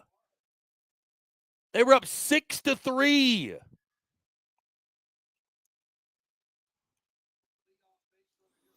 This is Mizzou's first lead in the SEC in the ninth inning this season. This season. Wow. No, listen, somebody asked, Greg says, how far does an RPI drop when you lose Mizzou? It is going to hurt them. I mean, you got to think it's going to hurt them. It's going to hurt the resume. 1-2 pitch. Second and third, one out. Oh, no. Wow. Ball gets away. Pass ball, 9-6 Missouri. Dare I throw up a belt to ask? I'm kidding. I won't do that. It's a 3-run game.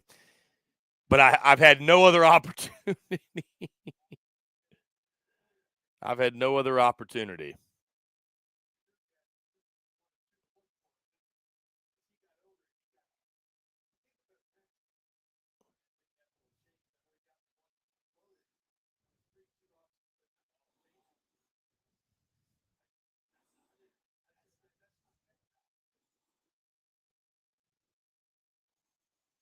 Wow.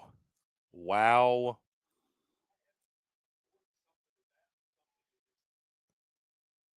Was that another run?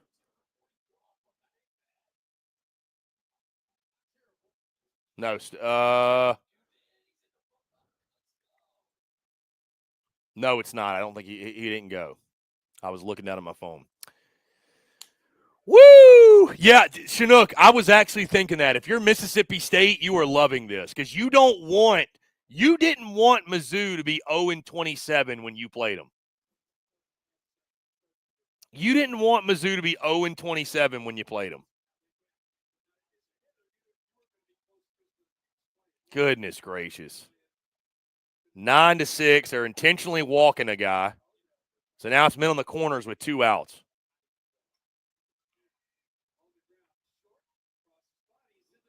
Oh, Jesus. Florida throwing the damn ball away. Look at that. Texas has got life.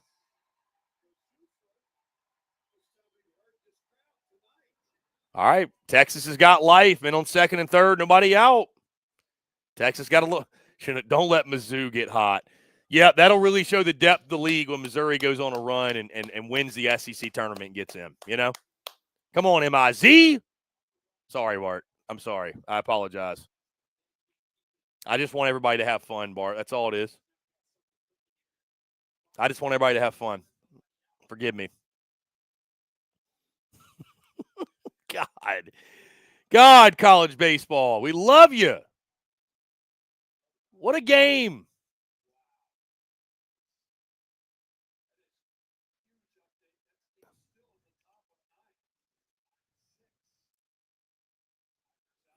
My goodness. Everybody's watching this game.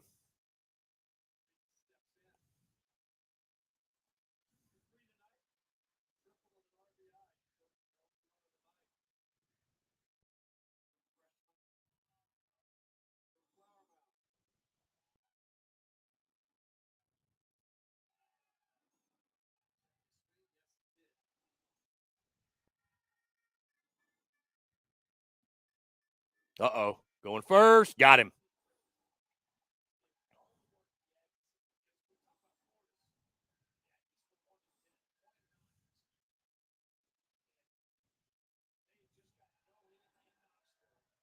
Unreal.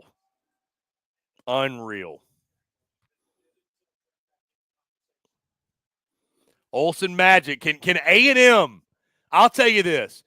If Missouri loses this game, they may never win another SEC game ever. Like ever.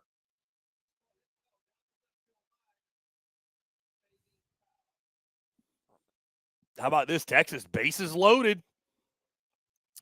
Bases loaded, nobody out for the Horns. Bottom of the 8th inning.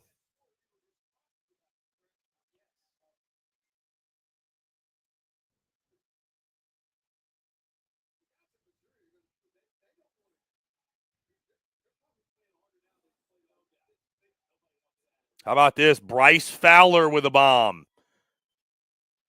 Alabama up 6-2.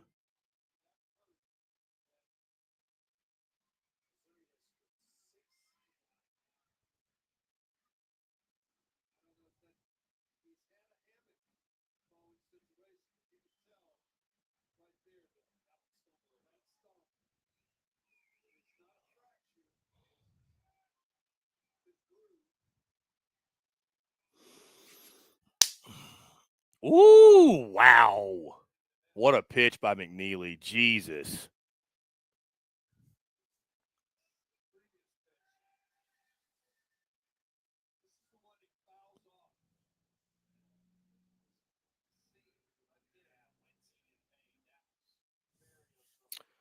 Let's see.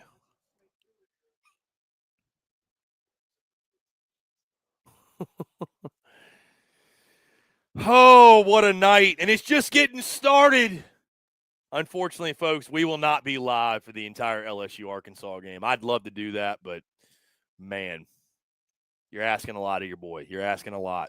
I'd love to do it, but hey, we'd really find out who the real ones were, though. Y'all want to stay up till 2 a.m. Eastern with your boy? We'll just live watch this whole thing. Just go live to the whole thing. Just keep throwing. I mean, I need a new lip pillow at this point. All right, here we go. Bottom of the 9th. MIZ and A&M. Strike one. Dude, Missouri got a little kid up here throwing 92 from a little low quarter, low slot over here. Who's this guy? Who's this guy? Who's this cat? Who's this cat Mizzou's got?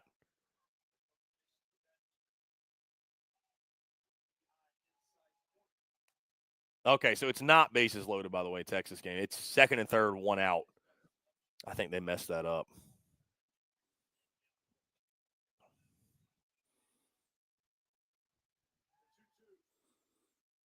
Dude only comes in with a lead. They haven't had a lead all season. 44. Chinook, 44 has just been waiting all year. They got this secret weapon in the bullpen that just hasn't thrown. Carrot Jack said, we'll throw him when we have a lead in the 9th inning. This is his time.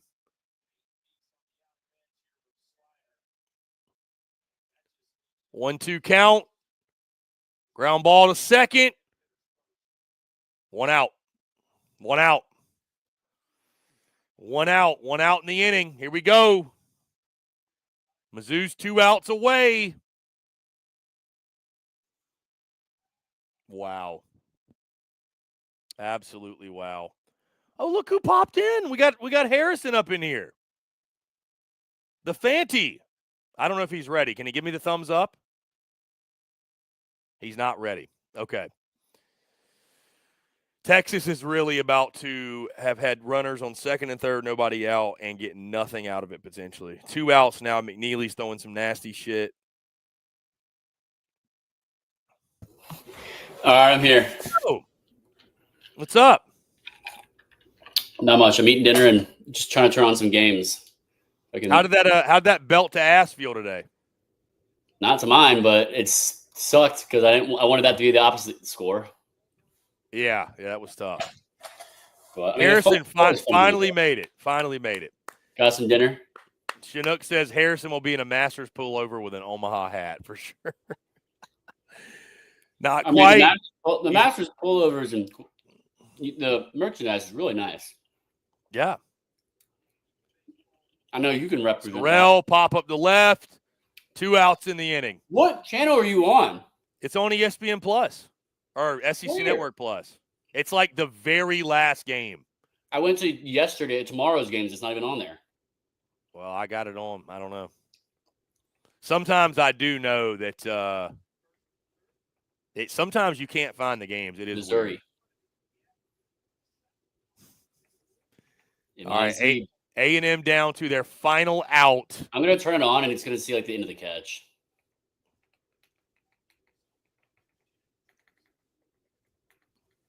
Here we go. Strike one. This is ridiculous. Yeah, by the way, I did pull a U today, by the way. I posted a picture from a thing that I did like 3 weeks ago. Sorry, got an active life. Yeah. Because I just got the photo today of that golf tournament I played in. I was like, this is a very Harrison thing to do. Okay, so the Masters stuff, like I don't. Oh, what a catch! There goes Missouri. You're ahead of me, I'm assuming. Nice play. Wow. Shout out Garrett Jackson and the squad. Hey, there goes Chris's. Hey, the over could hit, Chris. Over 3.5. Yeah, there it is. Diving catch. There you go. Wow. Chris, just think. The over is still in play for wins this season, Chris. For you. Yeah, but it's not happening. Mizzou wins a game in the SEC. That is unreal. You can no longer say historically bad. Yes, you can. If they finish 1-29, they're still historically bad. Chris, not even because of Missouri win. I have been a fan for a while. These Missouri gray uniforms are some of the coolest, I think, in the SEC.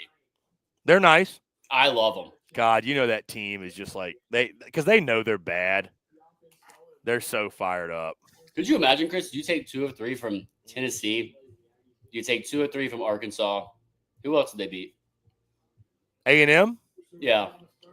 At Tennessee, 2 of 3. At Arkansas. 2 of 3. And there's another LSU at home, 2 of 3. 2 of 3 from LSU at home, and then you lose to Missouri. Gig and Bart, how we feeling, buddy? Baseball, man. Gig and Bart, how we feeling? Baseball is a wild game. College Olsen Magic did not come through. I feel like I just yeah, Daily what Joy is with LSU and wanting to play night games as late as possible?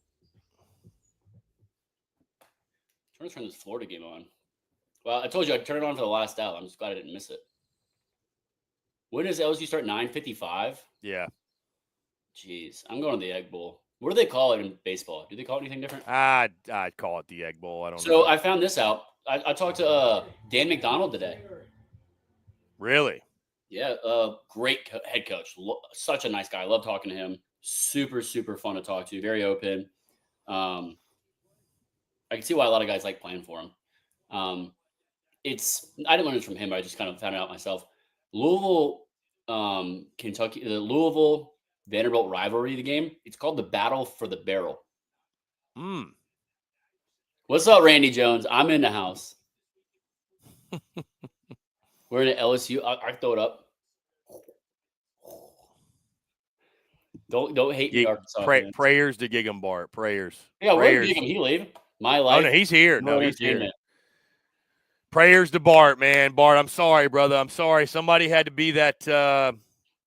I got too many A&M fans. I can't do that. It's dude. Even when A&M starts to do good things, they do some bad thing that just undoes all the good things they've done. I'm waiting to see who posted on Twitter or in the chat. I haven't seen anyone say it yet.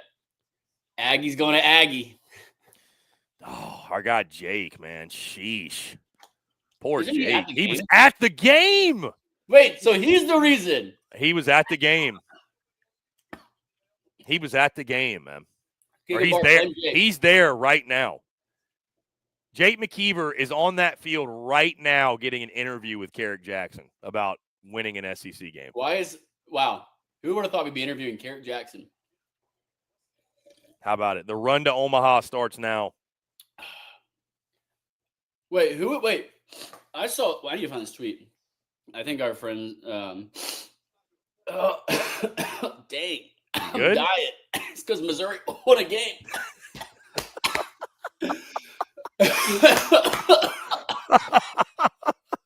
Woo! All right, I'm good. Where's this tweet? Shout out Missouri baseball. What did they? So they said that's a Missouri Tigers SEC victory. Game clinching catch. Hashtag. How can you not be romantic about baseball, man?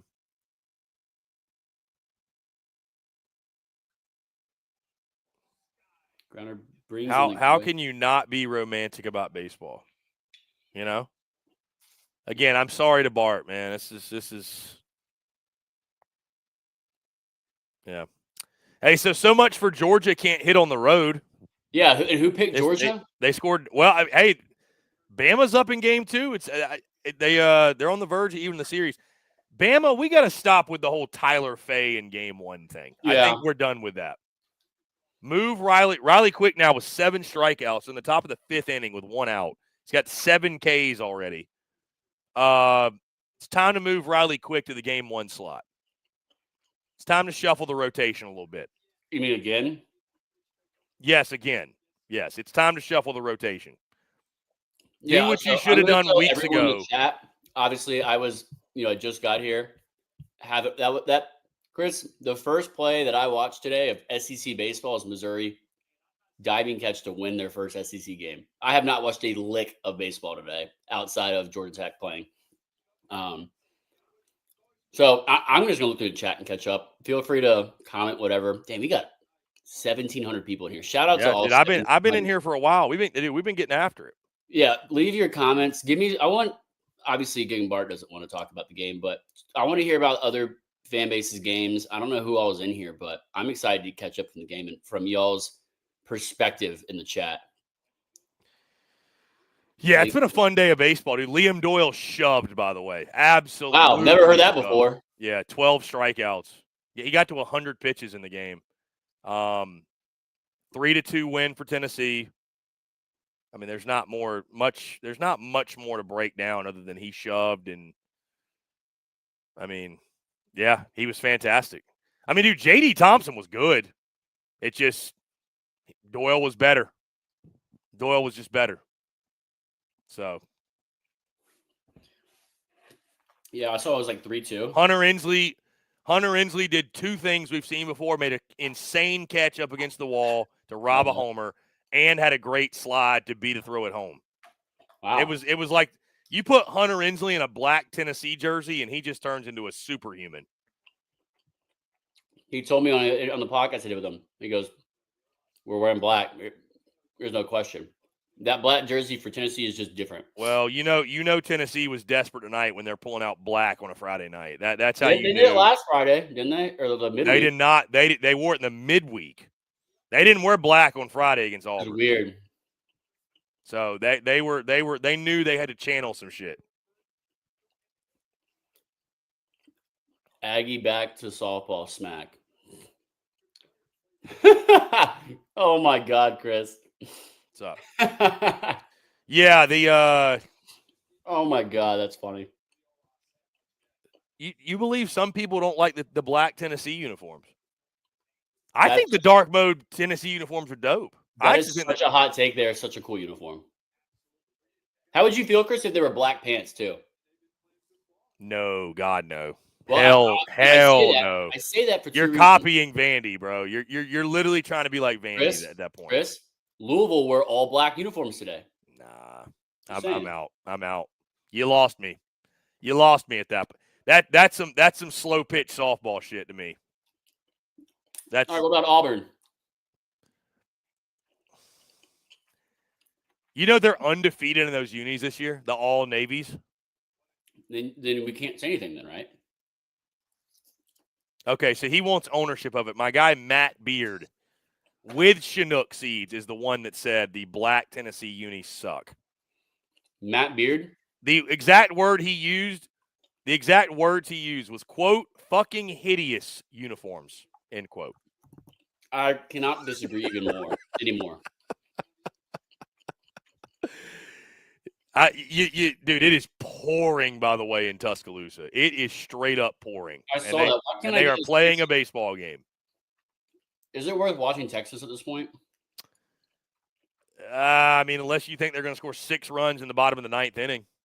Well, I'd rather watch that than Utah, Arizona. Dude, Florida threw up a 6 spot in the top of the 1st. Really? Jesus, yes. What happened? Riojas was not good again, and Gators had a couple clutch hits. I mean, I think they've only got like 9 hits in the game. It was, walks, hit by pitches, and they just capitalized. I mean, it was bases loaded, nobody out where you could like blink. Dude, that's pretty close to what Louisville was in the 2nd inning. Back to back Oppo home runs for Louisville. Yeah. What happened to Georgia Tech's Friday night guy? Jake Mckeever, he's either like really good or just like grinds out starts. He's had 2 rough starts his last 2 outings and then just struggled again here.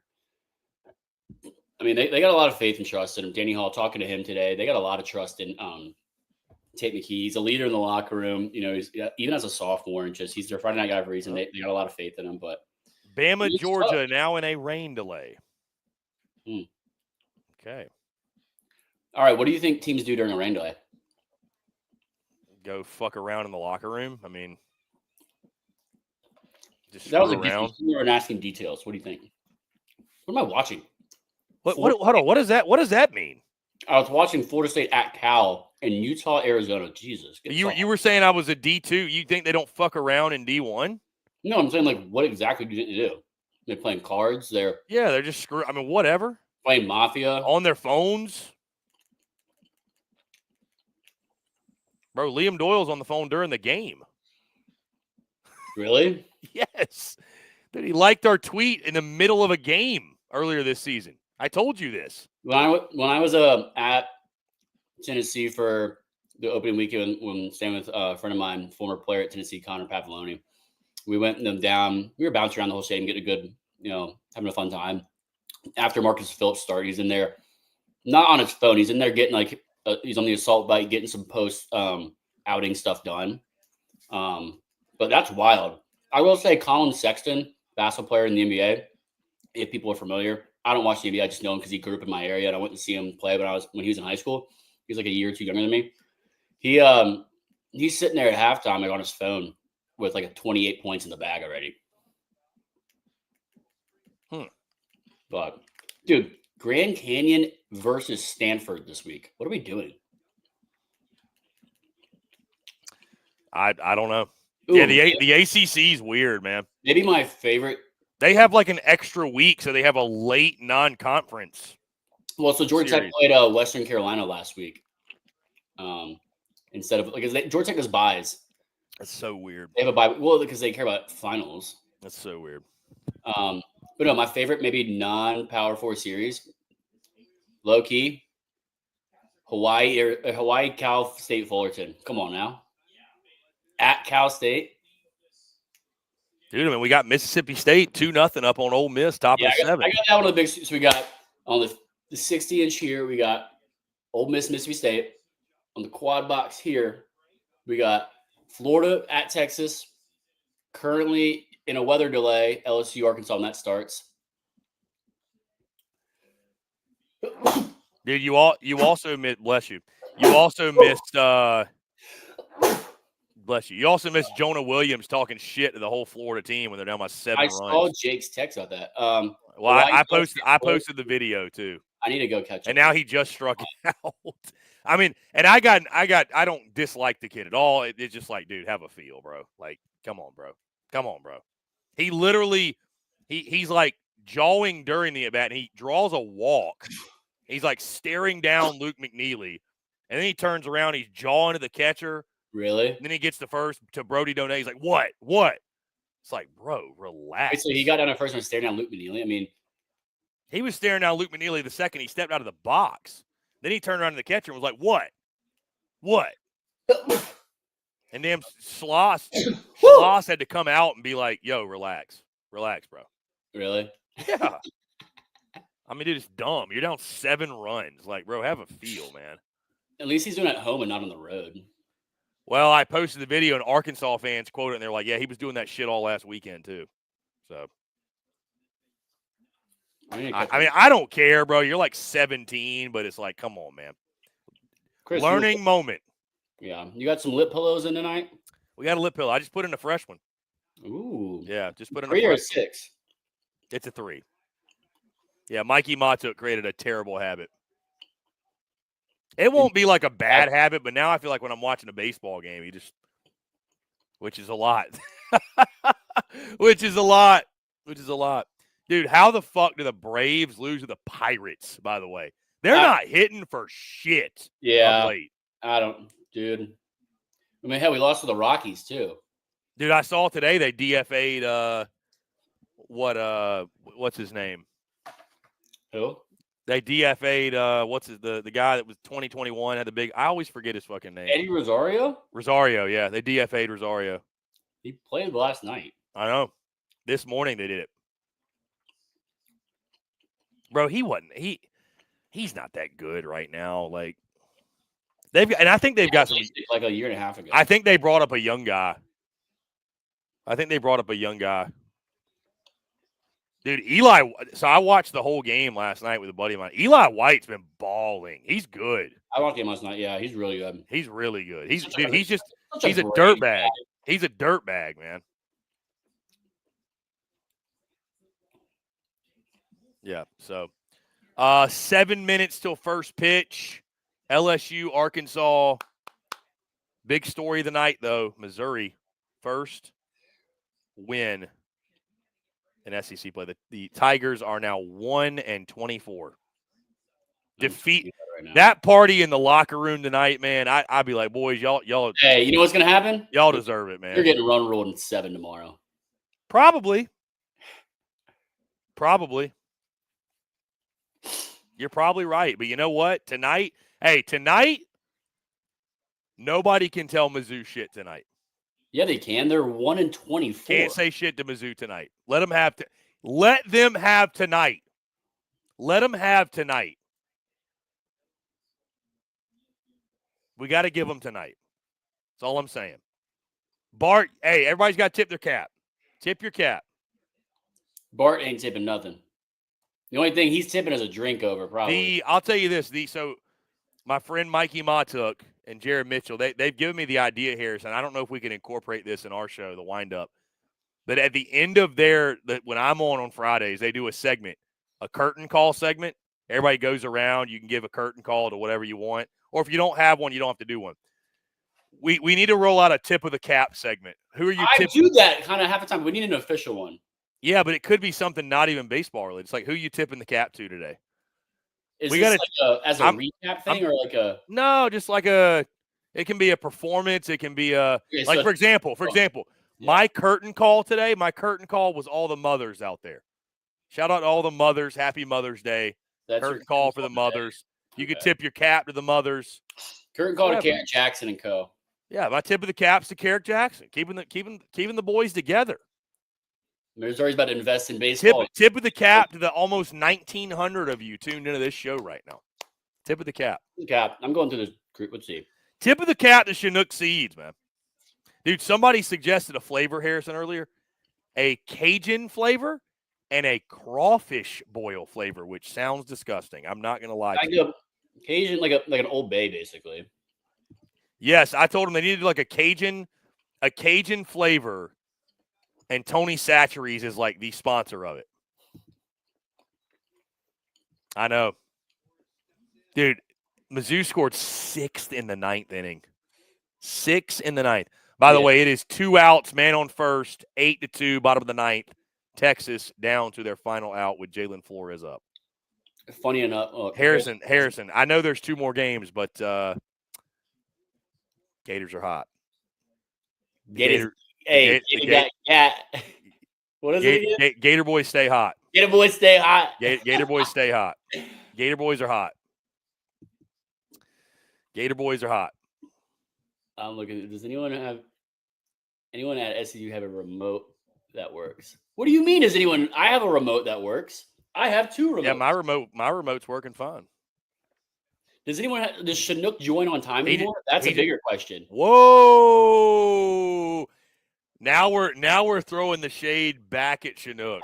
Imagine listening to a team who was winless in the SEC. Couldn't be my school. Well, you did lose to the team that just lost to Missouri. So sorry, Harrison. Be careful who you pick your fights with now. Yeah. Ball game. Gators. All right, you're ahead of me on that Texas 8-2. Bro, it's still a 1-2 count. Uh-oh.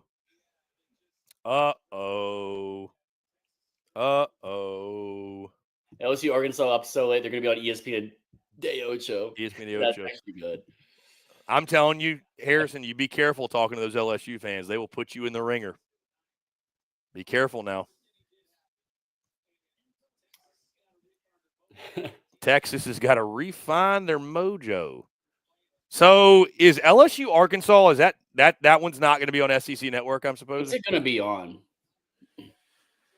I don't know, but now I'm going to get really screwed up on my TV here. You know what sucks? That Obi is rooting for my Georgia pick. Yeah, because he's a dog. I know, but like the fact that someone's rooting for my Georgia pick. Oh, I didn't know this. Stolen Valor Battle of the Barrel is UT versus UK. Yeah, because there is a barrel they play for. Well, see, I was thinking Battle for the Barrel for Louisville versus Vanderbilt. I was thinking because bourbon versus whiskey. That's what I was thinking. This is not going to work. What are you putting on? Well, I got 2 TVs, and here we go. Now I think I got Ole Miss, Mississippi State. Now we're good. Yep, now I got them both.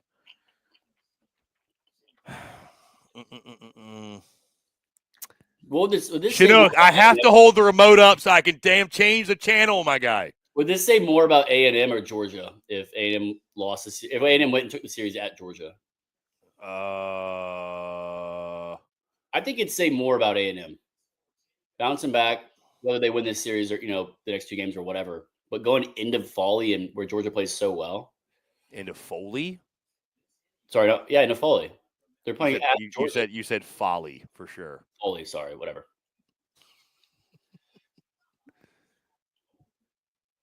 Oh, come on. See what Chinook doesn't see here is that go down to be Arkansas LSU right now. This remote changes both TVs, and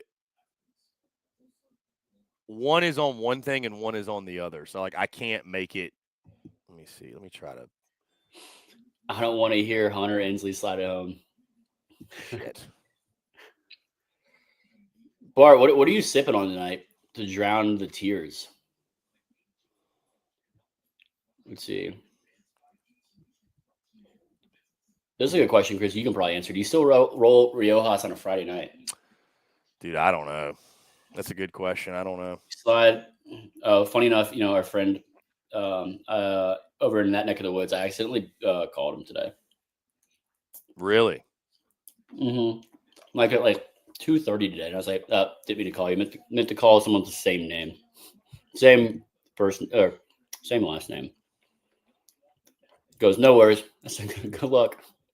He said, all right, what channel is the damn LSU game on? Oh, it's coming on. Yeah, I mean, what channel is my question? I don't know. Kate Anderson, number 6 prospect. Anybody want to comment what channel it's on? Maybe. Just go to the ESPN app and then click on, I don't know. Well, I think I've got it on, or actually I can look here now. Bay McDonald and LSU's traditional guy. I'm changing. I'm going to put this on the big screen.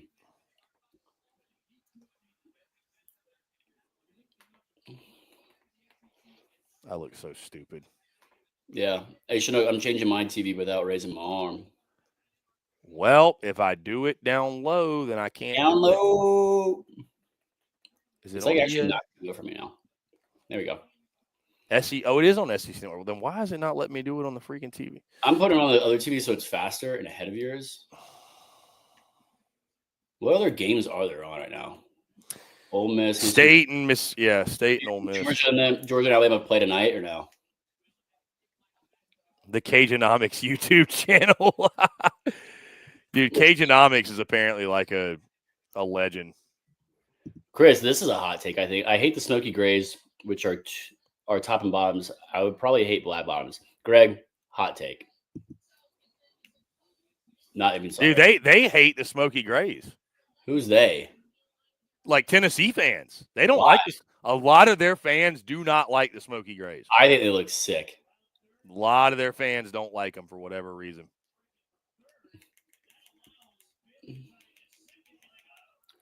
Okay, now I've got it. There we go.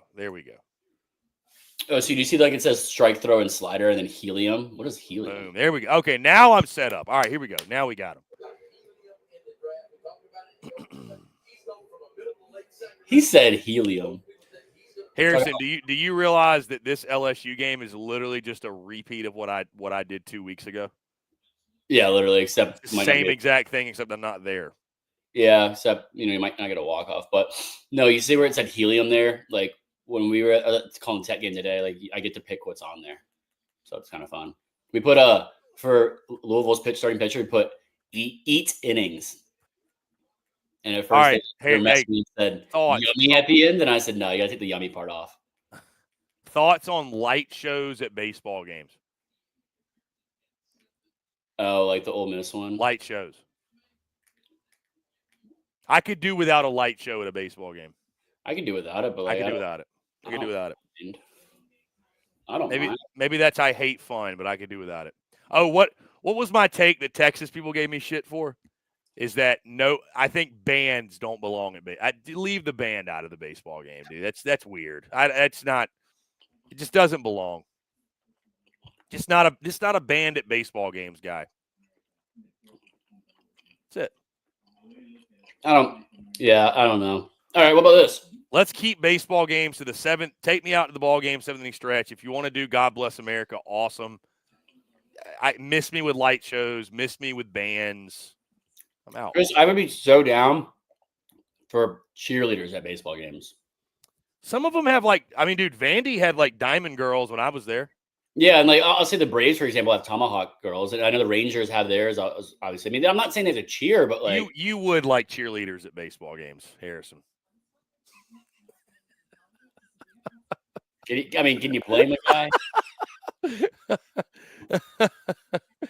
LSU has Tiger Girls. I did not see Tiger Girls when I was there, but apparently LSU has Tiger Girls. What? That's awesome. I didn't see that. I did not see.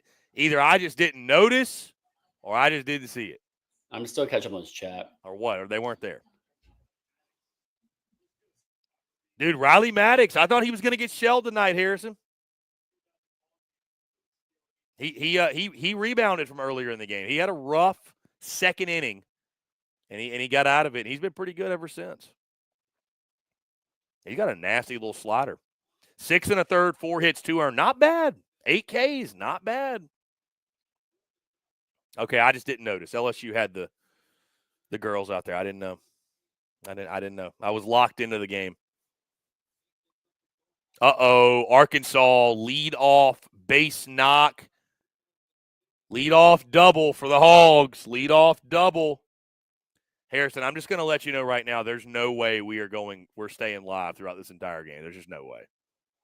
I've been on an hour and 40 minutes already. Oh, I can't hear a word Harrison's saying now. This is not a technical issue on my end, by the way. Why not, dude? There he is. There he is. Send them like 2 hours. I like this. This is funny. Send in the hottest girls in College Station for Missouri. Why do we not have yell leaders at the baseball games? What's up with that? Yeah, what's the? I mean, we got to get the get him. Get the That's why they lost tonight. You didn't pump it, Ags. You got to pump it, Ags. Ooh. This is a jab right here. I'll tip my cap to Jay Johnson starting the game at 9:45 under the 10 p.m. rule. That's a jab at A&M. What's a jab at to start the game at 9:55? Yeah, he's starting it before 10, which they have to do, and it's the whole A&M Kentucky situation. Or I guess it's a jab more. I don't think he's. I think that comment. Oh. Actually, I was taking a page out of Harrison's book. Yeah, Texas rocks. I'm not a Savannah Bananas hater. It's just not my cup of tea. I'm not a like. Would I go? Maybe, but it's not my thing. Here's the thing. I'm not a huge Savannah Bananas guy because I actually like baseball. That's a hot take. Savannah Bananas is not baseball. It's the Harlem Globetrotters of baseball. I'm not hating on them. They're actually okay. I know you have to be games are scripted. I understand that. Well, for what I've been told, too, they have 2 teams. They have their 4, or they have 3 now, and they're adding a 4th. Well, yeah, they have their like who played at Clemson, their script team, and then they have an actual team that plays actual baseball games. No, they're all actual baseball games. They just do stuff in between and throughout it. Like the games, there's not a who's going to win before and after. I promise you, I know this firsthand from talking to Jesse about it. Yellow Tux Jesse. Okay, well, I'm not a Savannah Bananas guy. Hate me for that. If you, I don't. Not scripted. I do not care at all. I do not care if you hate me for that. I'm not a Bananas guy. I'm just not. I'm like, Hey, do you know this, by the way? You know the guy that is the founder of the Savannah Bananas? He played at Wofford. Yes, I know that. Played at Wofford. Yeah. Yeah. Like, I give the guy tons of credit. He's built a monster. I mean, that thing is taken off. Well, they took a lot of inspiration from P.T. Barnum, obviously, for the entertainment factor of it, the fans first aspect. Oh, that would have been a cool catch. Never mind. But a lot of inspiration from the Indian Cricket League about kind of like playing year round and how you want to structure things. But it all comes down, I think, the fan first atmosphere, and it's like more inviting for the younger generations and families. It's kind of a mix of, I'd say, Harlem Globetrotters and minor league baseball. And trust me, Chris, the guys on the team are throwing smoke. There's guys throwing 95. There's a guy that I met on the team. I can't remember his name, but he was in Double-A. He was pitching in a rehab assignment for some guys, like live ABs to guys. He was pitching to Bobby Witt Jr. and what's his name? Salvador Perez, like in live ABs, and like Dyson. Like he's legit, like midnights, and they're like, "Who is this guy in our farm system?" Let's see. Tiger Girls. I need to look that up. I'm kind of interested. Respectfully, Arkansas has Diamond Dolls dancing on the dugouts. No way, Chris. Did you hear that? Did you see that? No, I did not know that. Sorry, I'm trying to get this Missouri post out. We gotta highlight Missouri winning. No, I'm posting one on Instagram. Oh. Hell yeah, Mizzou. Good for you. 11 p.m. shadow. What are we? This is called a trim. Don't let Mizzou get hot. Yeah, I line everything up, Chinook. Don't worry. Line it up. Don't worry. Was Bear Jones's foot on the bag? It looks like his toes touching the bag to me. Chris, how do you feel about the double bag? I think it's dumb. Yeah, I think it's dumb too. Also, it's green. Just make a bigger bag. No, it's not that big of an issue. It happens like once every month. Granted, remember, like MLB just has a bigger bag. Just do a bigger bag. Yeah, I think I can tell you the coaches think it's dumb too. Mm-hmm.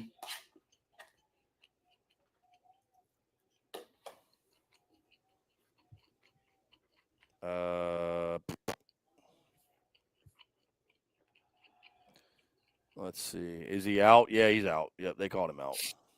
All right, 2 outs, runner on third. Kate Anderson trying to get out of it. God, you guys are typing so fast in this chat, by the way. Bobby Witt Jr., I say? Yeah. Lemon Pepper Bobby Witt Jr.? Chinook, did y'all know this totally might not be true? It might be a SEC rule. You're not allowed to be 6 foot as a head coach. Yeah, short kings rule in the SEC. Hey, remember, Chinook, when I came earlier in the season for Chris's best beard on the show? Bro, that's a 5 o'clock shadow. That's not I'm saying earlier this season, Chinook said, I'm coming for best. Yeah, I mean. And Chris goes, no, he goes, stop that nonsense. Yeah, it was nonsense. I'm not a big beard guy. I let it grow out a little bit. I'm a big stubble guy. Big stubble guy. You get an extra day with it. And, I think it's a clean, consistent look for me. So, we ride. Chris, tomorrow's Tech Louisville game, fun fact, because you didn't ask, is on the big ACC network. Nice. Love that. So that's why I'm not on the call tomorrow for it. They're flying in. Well, they've already, flying in people for it. Met a friend of mine, Danny Wexelman, at the game today. She's going to be a part of it tomorrow. That's right. You did tell me that. Haven't seen her since Omaha. I got to say hello to her in chat. That was awesome. Good deal. Super nice. She's awesome. She's great. Wow. Double play for Ole Miss. They get out of it. Going to the top of the 8th, down 2. Is Daily Joy still in here? I need a confirmation on. Oh, she's height. She's in here for sure. Yeah. Oh, Jay's a tiny little fella.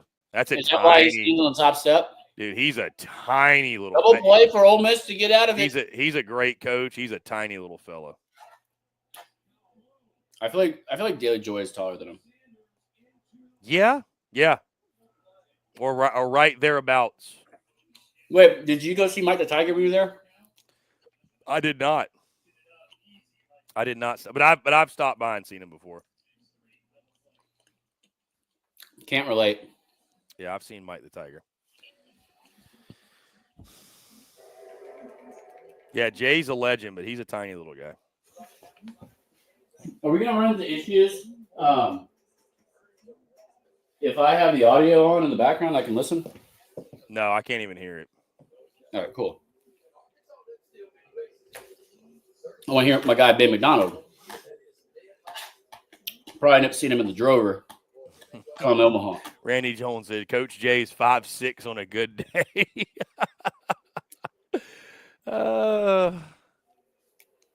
Oh, man. I mean, dude, Sully's like 5'10", I think. So he's at least like, How tall is Palmieri, you think? Shit, I don't know, bro. Yeah, we don't have a lot of like 6'2", 6'3" coaches walking around. Hey, Danny Hall's probably about 6'1". Really? Ben McDonald's my favorite announcer, Randy. Ben McDonald's a great guy. Super nice. Gave me so many recommendations when I met him in Omaha on the field talking to him. Didn't know me. He's like, oh, you got to go here, here, here, here, and here. Super nice guy. Got to see and interact with him a lot. Just really hospitable. He's a big people person, I'd say. Wait, school record 17 strikeouts for State. They're at 14 tonight. Evan Sierra at 14 Ks. Holy crap. That's wild. Chris Stratton he's got 14 and he's still going. Yeah.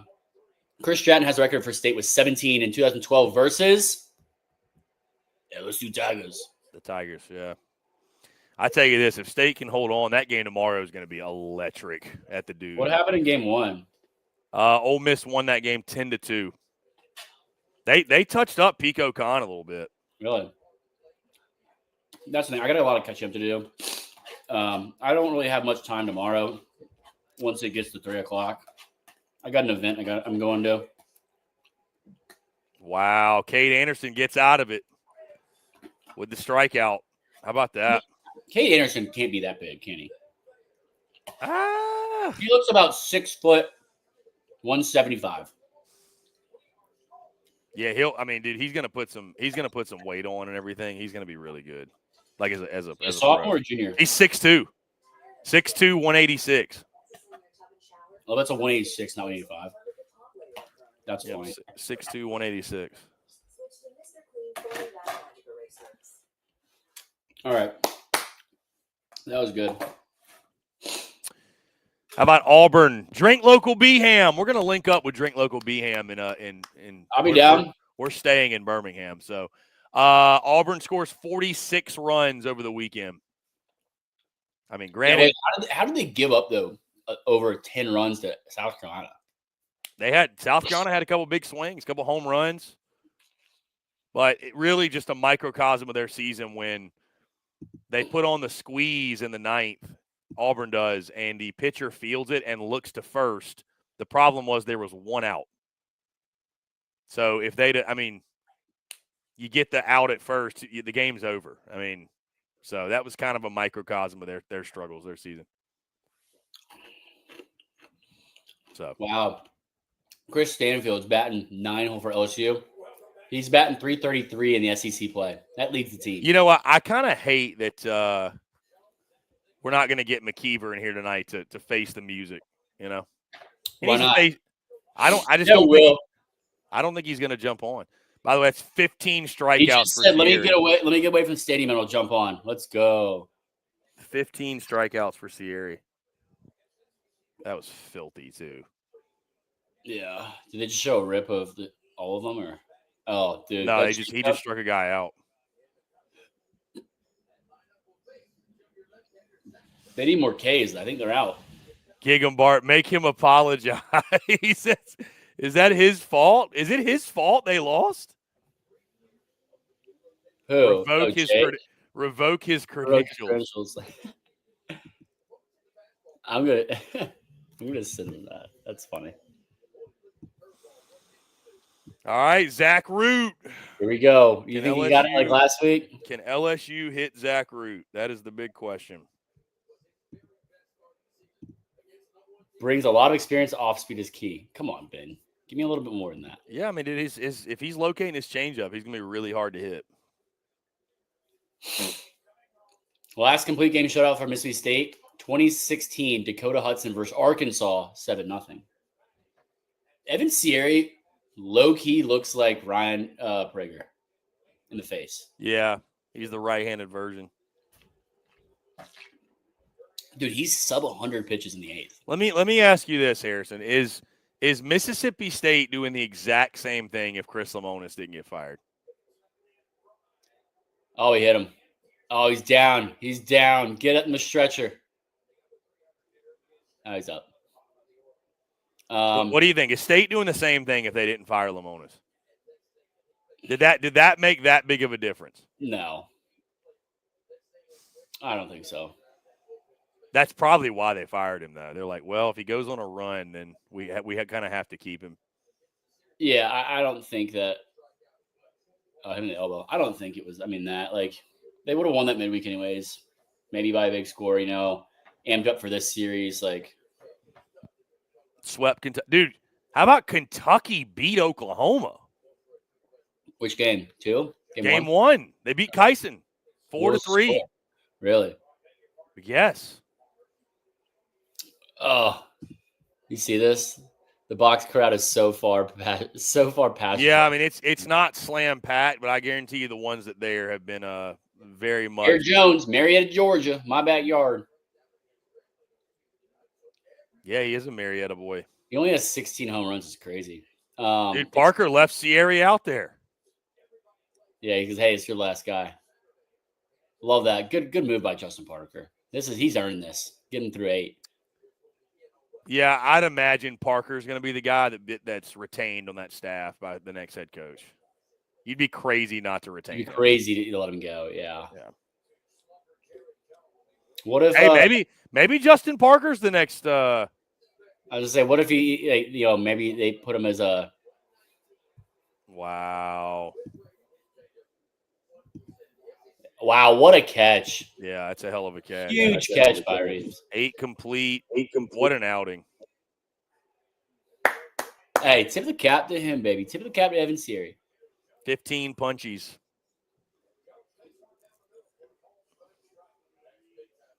No, what if wow, Bear Jones just got froze on a fastball. It looks like he's about to jam himself. That was a hell of a play at short, though, for State. Is that I didn't see who it was. Sawyer Reeves. Oh, Reeves. What if Dude, we got American Lee in here. It says Woo Pig. We got some Arkansas folks. Woo Pig, baby. I was wondering where the Arkansas folks were. Don't tell Daily Joy.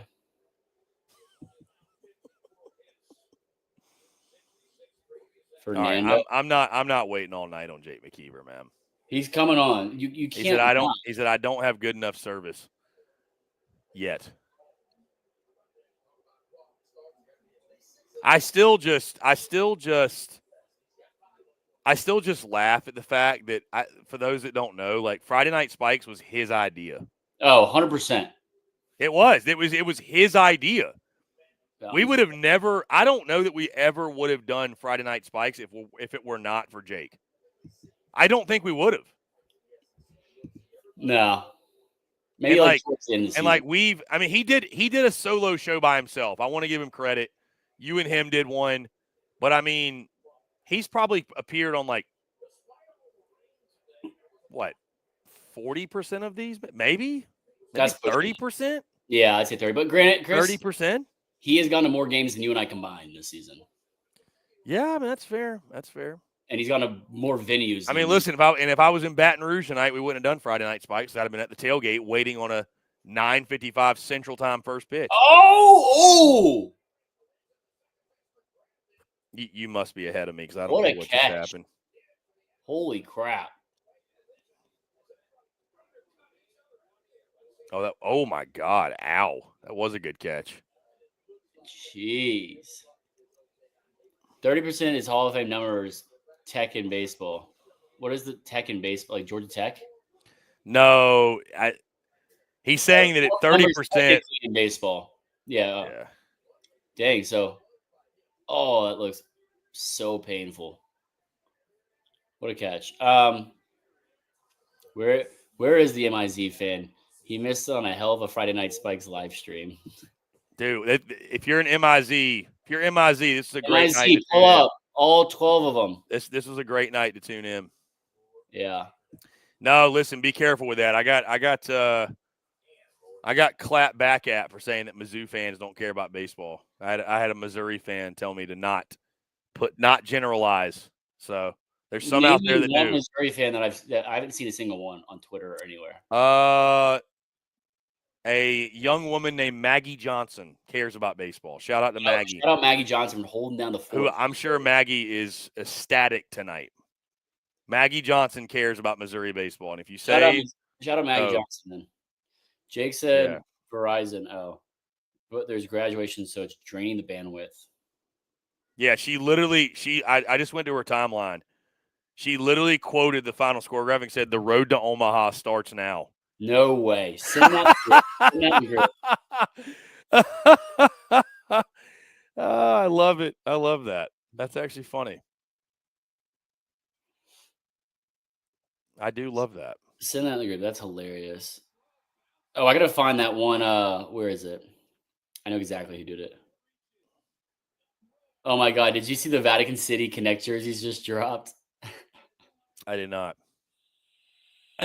Oh my God. That's so funny.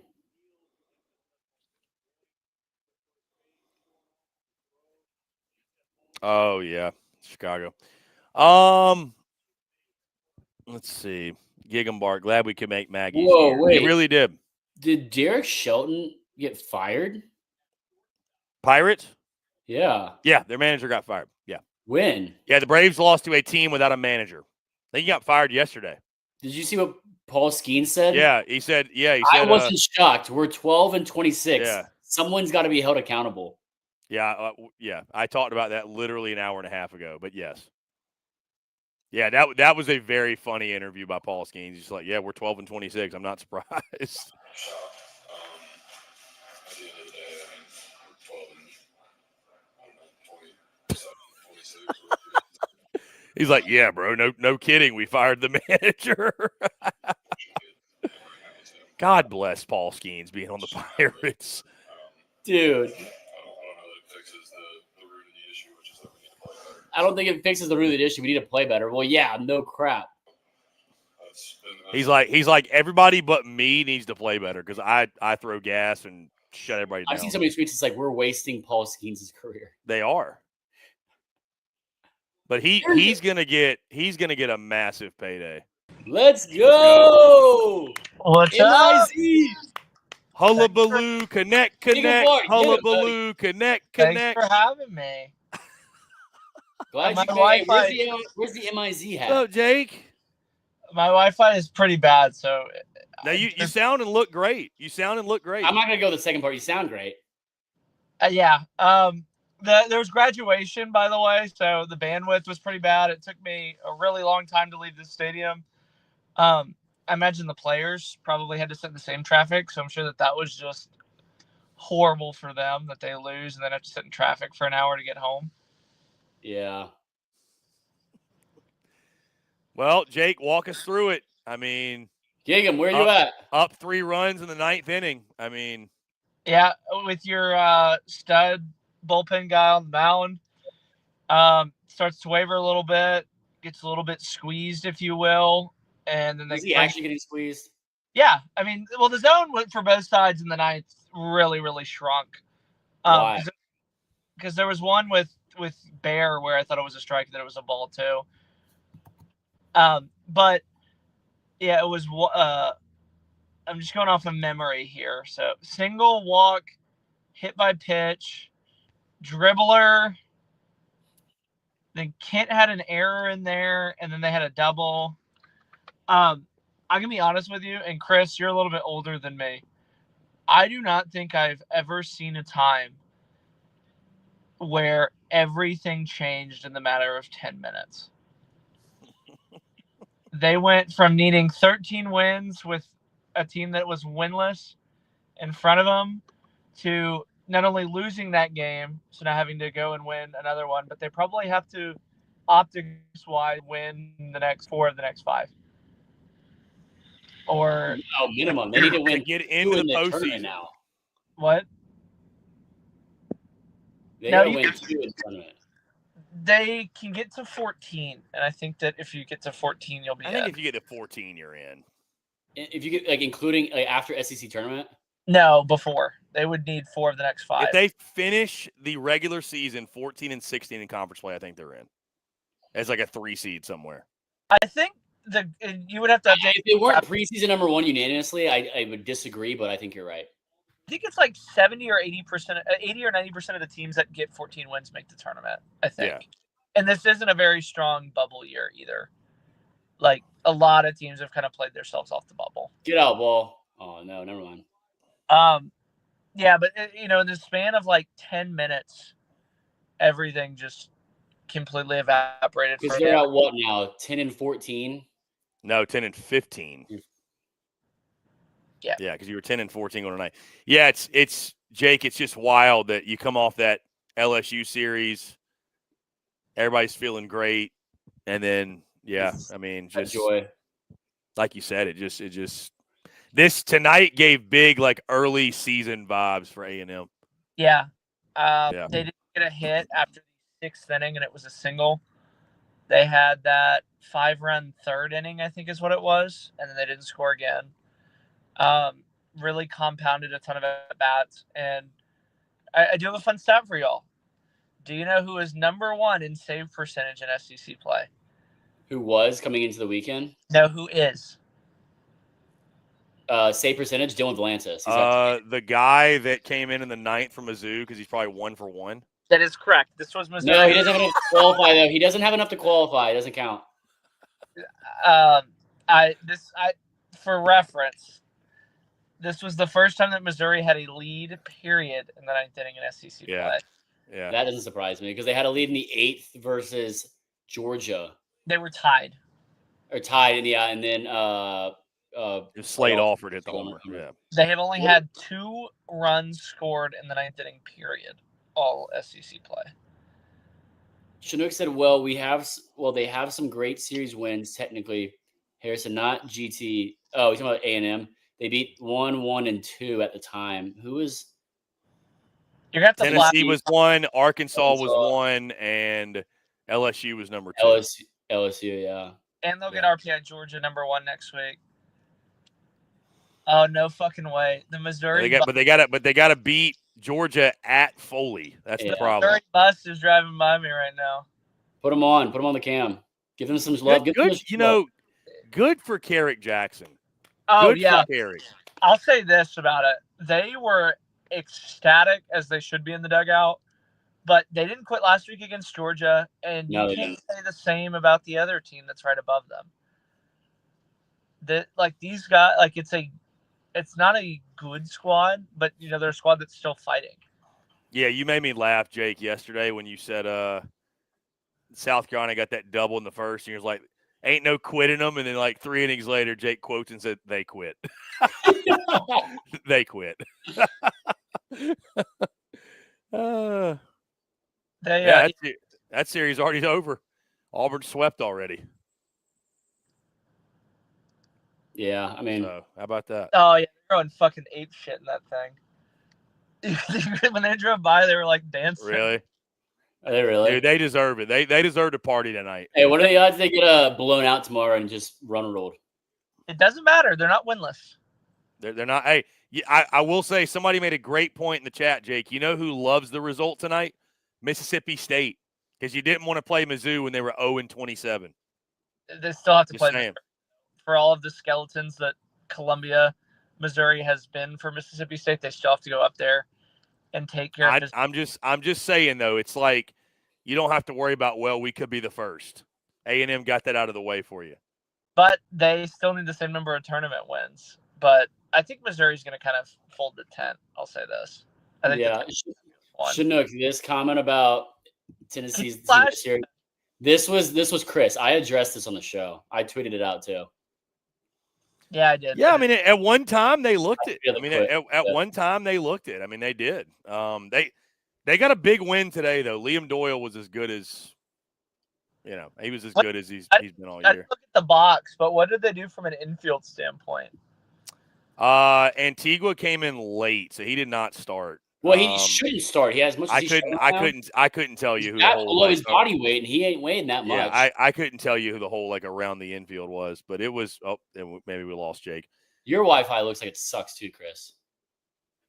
Oh, I don't know what's going on here. Let me. Looks like you got some Snapchat filter on. Yeah, I know. Sometimes this happens on my camera. Oh, let me see. Let me try to. Hey, is Gig and Bart still in here? Let me switch this real quick.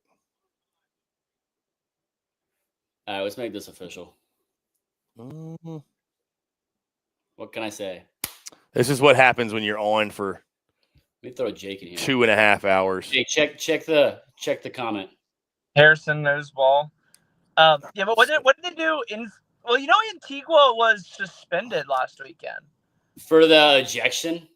No, he didn't get ejected. It was an internal thing. Oh, for the thing with what did he do? I'm not gonna say it because it's a little bit risky. Right. I'll text you about it. Yeah. Hey, Gig'em, where is it? I bet you could use one of these today. So Greg says it was Fish, Curley, Kylan, and Manny. Keelan and Manny. Keelan at short is really interesting. I don't know if I like that or not. I'm going to go with no off the top of my head. I would have to see it in person because I didn't think Milam would look very good at short. He's looked really good at short for LSU. I'm just trying to help, Bart. What did he say? He said, leave me alone. Hey, I said he maybe needs a drink. Mississippi State career home run leaders, Rafael Palmeiro, 67, Hunter Hines, 65, Will Clark, 61. Yeah, Hines is Does right he break there. that this season? The thrill.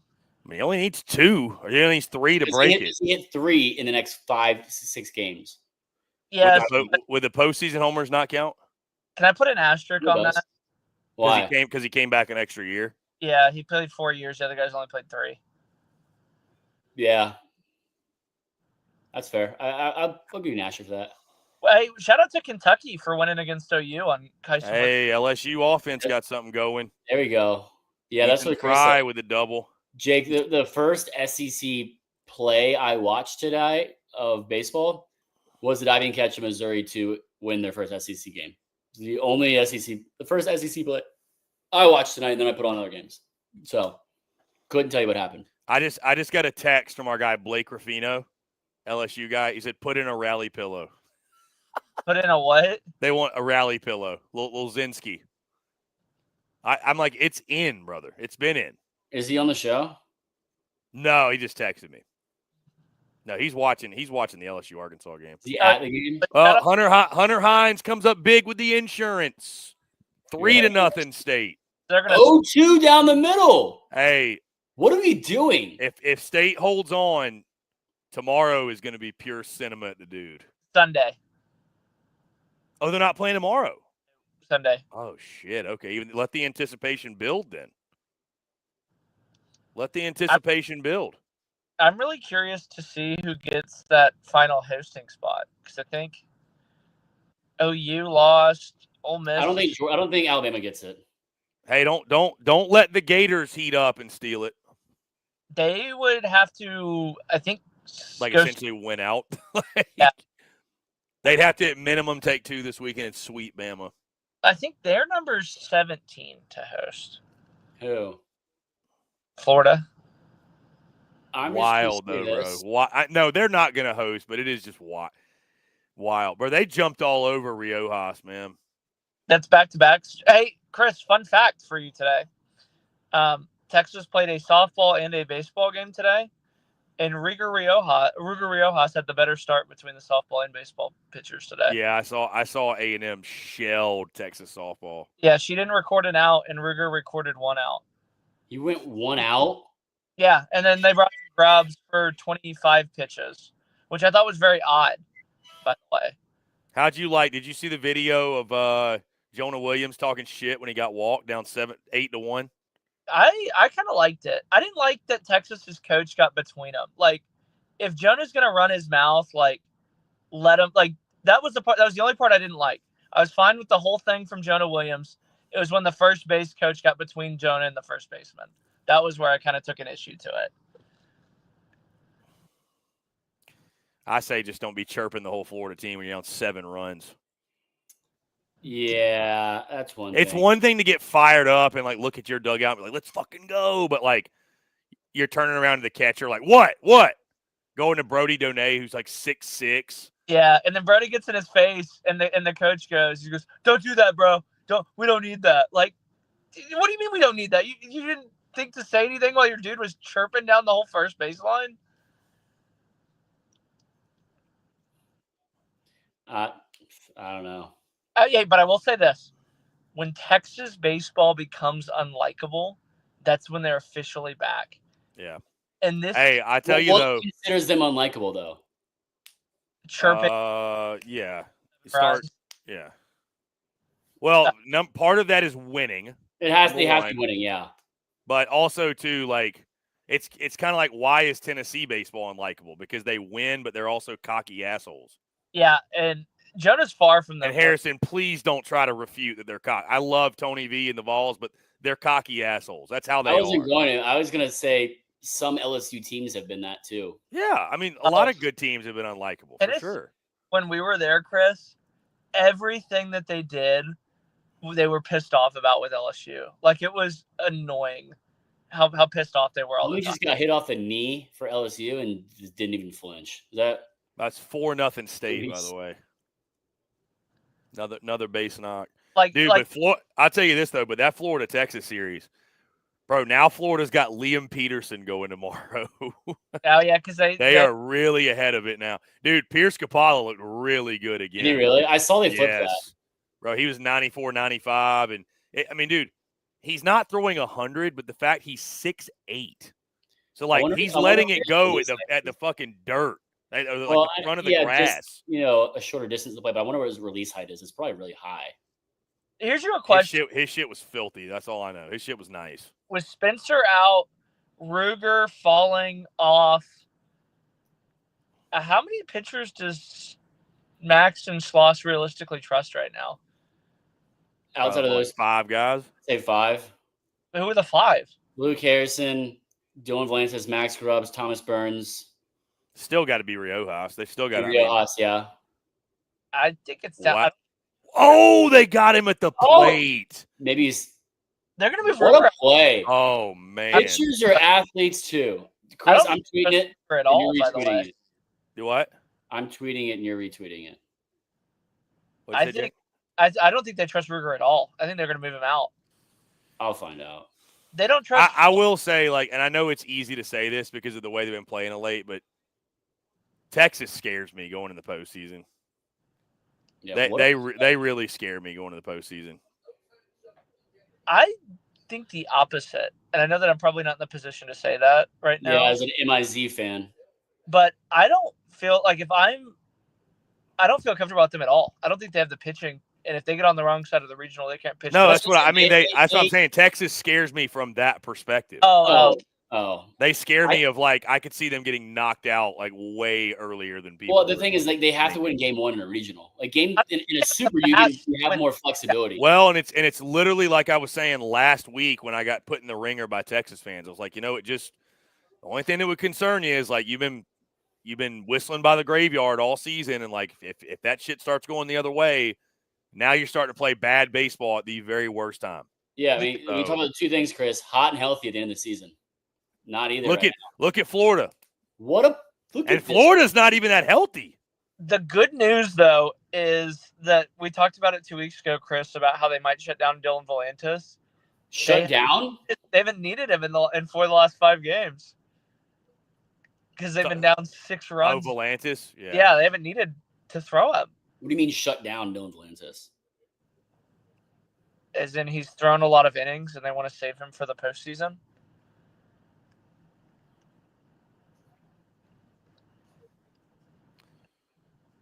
Yeah. Wow. Can he start? Can he start? They plan to have him as the Sunday guy at the beginning of the year. Yeah. So Tennessee won. LSU and Arkansas, I assume, is going on. Georgia demolished Alabama. Yeah, and Bama's up 6-2, and they're in the midst of a rain delay. Jeez. It was pouring in Tuscaloosa. But dude, Riley Quick was shoving. They got to shuffle their rotation, man. They got to move Faye out of that game 1 spot. I kind of like it. Like, I know that sounds weird to say, because they know that they don't feel good about anybody against somebody else's ace. But if they have Quick on Saturday and Adams on Sunday, they have the pitching advantage in those 2 games. Dude, Brian Curley looked good again too. Did he? Mm-hmm. Yeah, he settled down. He had that, the triple from Snell, but after settled in.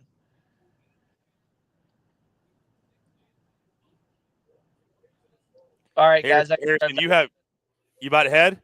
Yeah, I got to drive to Austin. Oh shit! All right. Well, you're going to the game tomorrow, right? All right. All right. Cool. Yeah. Have fun. Wait. So you know what that means? You know what that means? That means Texas is going to lose tomorrow. Texas. I think I'm 500 with them. Jake, yeah. I'm on. They haven't. A&M hasn't lost every game you've been to, right?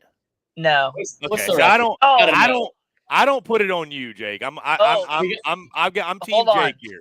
I'm team Jake. Hold on. I think they have. I knew it. They've lost every game you've been to. Gigabyte. I told you. Do you count midweeks? See now. How about SEC game? Have they lost every SEC game you've been to? I went to all 3. Bama, and they you went to Kentucky, right? Or no? I went to Kentucky Saturday, and they lost. I did not go to LSU. I did not go to Tennessee. No way. I was there in Houston when they lost the 2 power games. Oh, South Carolina. I was there when they beat South Carolina. Okay. No, you weren't. No. I was there for one of the Thursday one. Okay. Where they walked them off. So you're not winless. But they didn't play very good that day either. So it's Jake. It's still Jake. So I am 1-7 in SEC play. That's Jake. That's a tough look. That's bad. Chris, I'm still team Jake, but I'm wavering a little bit. Chris, do you want to know the good news though? What's that? That they will not have another home game this year. That's a good point. That's a good point. You better not go out to Oregon when they have to go to a regional out west. You better not go. Oh, they're not going to a regional. They're 1-7, Jake. Yeah, look it up. Read off their home schedule. Hold on. I went to all 3 Bama. They got swept. Yep. Then I went to Kentucky Saturday. What was the next home series, Harrison? I don't know. I'm tweeting. Look up the schedule. Okay, hold on. A&M. Jake baseball. tried to bring that voodoo down to the box, but he couldn't outdo my voodoo. My positive LSU voodoo. He couldn't outdo your pillow. He couldn't. I'm actually He tried. Well, it happened on Saturday too. All right, Jake. Here we go. Just conference play. Yes. Well, Home game. Home games only. He's probably getting a call. I don't know. Was he talking about home games only or no? Home games only, yeah. Yeah. Like who of their home series been? Bama, they got swept. Sorry, Gigambart. Oh, now he's gone. The 12th man got him. They said, get off that show. They won the first one against Kentucky, then lost the next 2. South Carolina, they won the first. Oh, South Carolina, they won. They swept South Carolina. They swept South Carolina, yeah. Yeah. Jeez. They won the first one in extras. Run over them 17-0 in 7 innings and then won 15-12. Jesus. That was when they came back in the 9th inning, hit the 2 grand slams. Yeah. Yeah. LSU, they won the first one, or they won the first and the third. They didn't lose Missouri. Jake has a bad luck charm. He's back. There he is. All right, Jake. I got it. So I got my Wi-Fi. Oh, you're good. Okay, so Bama sweep. Then they got swept. Kentucky, they won game 1, lost 2 in 3. I was there on Saturday. Okay. South Carolina, they swept. So I was there just Thursday, and that was the one that the walk-off. extras. Yep. Cade Sorrell probably. Yes. LSU, they won Saturday, lost Saturday game 2, and won Sunday. I wasn't there. Okay, and then Missouri. And the 2 in Houston. Oh, so that's how I was singing home games only. No, well, I haven't been to. That's the only road. I didn't go to any of the non-conference games. Yeah, and we're just not. Okay, so we're saying all conference games. The Lamar victory, Rice victories, and South Carolina on Thursday. So what does that make my record? What's your SEC record in A&M games you attend? He's 1-7, I think he said. 1-7. Because you went to Lamar, Texas State. I did not go to Texas State. I did not go to UTSA. What you went to Lamar and what else? Rice, when they beat Rice in Houston. The tournament in Houston. Yeah. Oh, when Rice beat early season. So then that's 2 wins. Yeah, and Oklahoma State and Arizona beat them. So that's what, 3-7. He's 3-7 overall, 1-7 in He didn't go to 8 SEC games, did you? Yeah. No. Here, chill. Time out. Houston is 3. Alabama is 6. South Carolina is 7. Kentucky is 8. Missouri is 9. So you're 3-8. No, 2-8. Why are you so bad at math? No, you just said 9, and you said 3-7 before that. I have seen them win 3 times. How many losses is that? 6.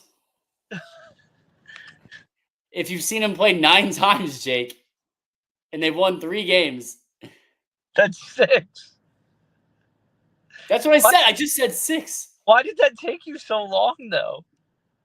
Because I was confused why you said, I don't know. So, okay, they're 3-6 in games you've seen them play. What is their SEC record? What's the final score of Louisville, Georgia Tech today? Because I had a really funny joke.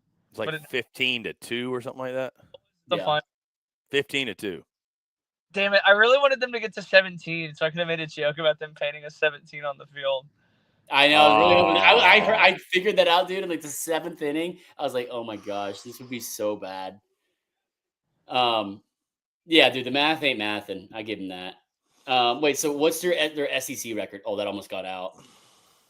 1-11. 5, You see, including tonight. including tonight. Okay. Here's your question That's for the A&M fans in the chat. Is this the worst loss across any sport in A&M history? That feels kind of extreme. With they haven't won a game. Missouri didn't until tonight. expectations. In the history, yeah, I mean, well, that's a whole different conversation, Jake. Like we were having fun with the A&M convo of them the last few weeks playing really good baseball, but the bottom line is this: even if they had swept Mizzou, they made the postseason, they went to a regional, unless they win it all, or maybe if they make Omaha, but like when the dust settles, you're still going to say this season was a disaster. Yeah. To be no matter no matter what, because you're going to be like, once the dust settles and you look at the season in totality, you'll be like, man, we really had the number one team in the country, consensus favorite. We could not even host a fucking regional. Like that was a disaster of a season. Yeah. Unless they won it all, that'd be the only way. No, I think if they go to a super. Dude, you're not saying it was a good year if you went to a super. You're not. Not with this team. You can't say it was a bad year. Yes, you can. Not with this team. If you go to a super, no. I think that I think if you go to, I think it was Omaha or bust. This team was Omaha or bust. For the amount of money that Omaha maybe not that's not an every year expectation, but this team was Omaha or bust. It's 1,000%. college baseball, by the way. You what? It's the most expensive team in college baseball from an NIL standpoint. Can you confirm that? Yeah, it's been confirmed by 2 people. Okay. I don't think I'm just thinking of some other numbers around the league. I know. Yeah, I mean, because it's a really expensive roster because of the optics of keeping everybody and the leverage that the kids had in leaving. LSU lead off knocking the third. Chris Stanfield, stay hot. He's batting 100 points, almost ahead of everyone else in SEC. Yeah, Chris Stanfield, he's balling. Hey Jake, I'm gonna. You okay if I tweet that about your A&M record? What? Your A&M record in games you go to? Yeah, you can. I don't really care. It's just facts. It's not like it's some like thing that's high. I mean, you could probably you could verify it. I'm trying to think. Auburn lost, Georgia lost. When I've seen them, Texas I've seen lose twice. Hold on, and they haven't lost many games. Yeah, I saw them lose to. So they're 2-1. You saw them lose to Louisville. Yeah. In the opener. And then I saw them lose to Arkansas last weekend. Yeah. And then, yeah, they beat Auburn. They beat Georgia. They beat the alumni. LSU, they're 2-1. Tennessee's 5. Right, good AB by Curiel. Little swinging bunt. All right. Well, I have to get going to Austin. I'll see you boys later. All right. Cool deal. Drive. Be safe, Jake. See you, Jake. See you, Jake. You're the man. 3 hours. It's probably like something like that. 2.5. Yeah, Joy, I'm tweeting. Hold on. I gotta figure out how to word this better. I gotta include the Missouri. All right. You tweet it, Harrison. I'm gonna call it. Let's put a pin in it. I want to go watch this game. This LSU-Arkansas game. You can watch it, dude. No, I want to be locked in. I want to be locked in. We've been on here for almost 3 hours. We're putting a pin in this. I'll stay on for a little bit. You're gonna stay on for a little bit. Wow, State gets the dub, 4-1. You're ahead of me. He's about to throw the pitch. 4-1 dub. State. What is he looking at? Rubber match on Sunday. How about it? What is he looking at? Rubber match at the dude. Rubber match at the dude. I don't even think he want to swing at that. Honestly, he want to walk in that at bat. That's bad. Chinook Harrison shows up late but stays late. Let's go. Let's go. I've been on here the full 2 hours and 50 minutes. So yeah, glad you can jump into a show. It's been a while. Me? I did it solo last week. Yeah. I know that was why you're jumping off? It's because you got too many lip pillows in. No, it's just because I just want to chill and watch the game. So do I. But I'll stay on for like, well, Harrison loves Tennessee, so he's not a what? No, I'll stay on for a little bit. I've been hitting them trade shows, trying to bring us to the masses. Joy, you're ahead. Stop. Yep, there it Jared is. Jones, baby. Ball drops. Ball drops. That was LSU the takes the ugliest lead. dive. That was the ugliest I've ever seen. There you go. Oh, listen to this. Coach Slaw said 8 to 9 players have had the flu, including Ruger. There's not a lot of sympathy this time of year, man. Everybody's tired. Everybody's banged up. Everybody's going through something. How about Bear Jones off the cap? Yeah. Just getting the job done. That was an ugly dive. Like he wasn't even near it. He wasn't even close. I mean, I respect the effort. I do respect the effort. Hey, your guy. Look at our guy Jay Mitch on SEC now. Our boy Jay Mitch. Fun Stay fact. hot, Jay Mitch. Hey, fun fact. I have sat in that desk. Nice. Boy, Jay Mitch, stay hot, babe. Stay hot. There you go. Hey. Daily Joy's been here the entire time, Chris. I don't want to hear it. I know she has. I don't want to hear it. Just saying, Chris. You're gonna let down some people by leaving. Let me tweet this before you leave. Hold on. All right. It's gonna be really funny.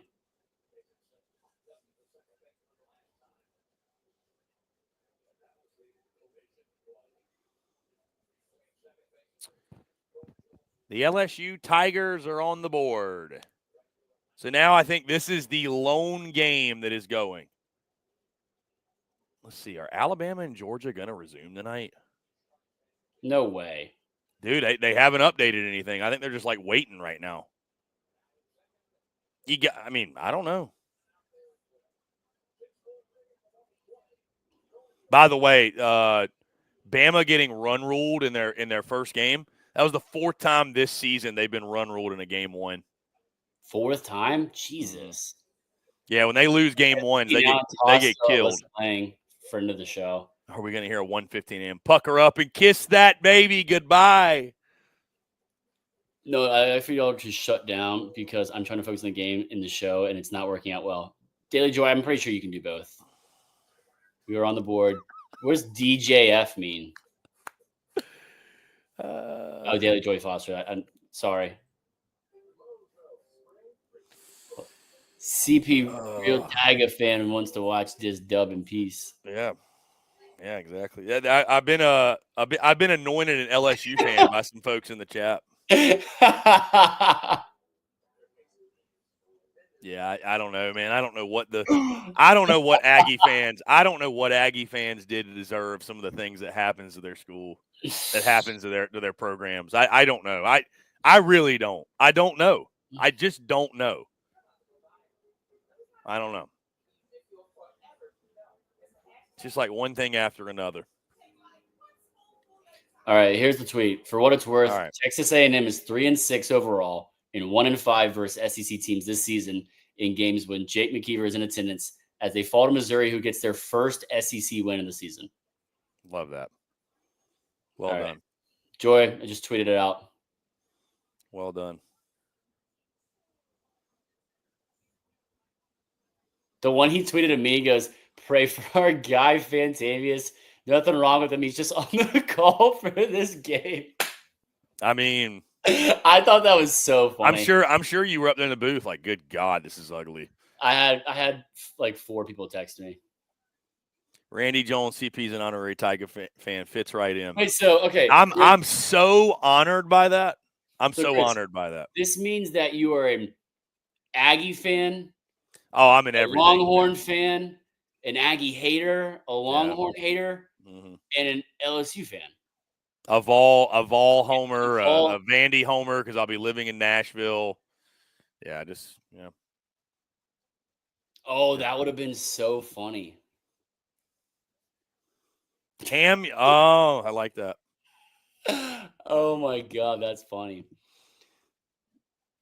Yeah, well, hey, I will say this for you and for our LSU fans in the chat, especially Daily Joy. I was an honorary LSU Tiger last SEC tournament in Hoover.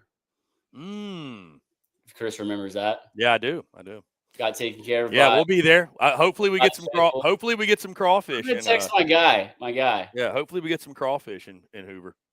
Hope so. I'm gonna text. Let's see if I have his number. I think still. I think it's Hunter. Yeah, he said they're gonna be back. I mean, they had like literally. I'm also a Florida fan. We forgot about that. Oh yeah, Florida fan. Yes. Huge Gator. Huge Gator homer. Yeah, huge Gator.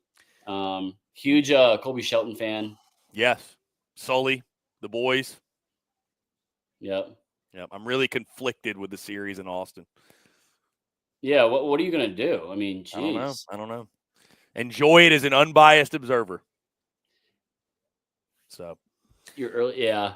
All right, I'm calling it. I'm calling it, Harrison. I'm calling it. 3 hours in, I'm calling it. You're calling it for you or me? I'm calling it for me. You can keep it going if you want, but I'm calling. I'll kick it to midnight. 4 minutes. You're gonna wait 4 minutes. I'm kidding. If you're gonna wait 4 minutes, I'll wait 4 minutes. I'll do till 12:10. Okay. All right. Have fun. All right. I should have just said midnight to keep you on. Love y'all. Love y'all. Enjoy. I'm gonna go watch the game.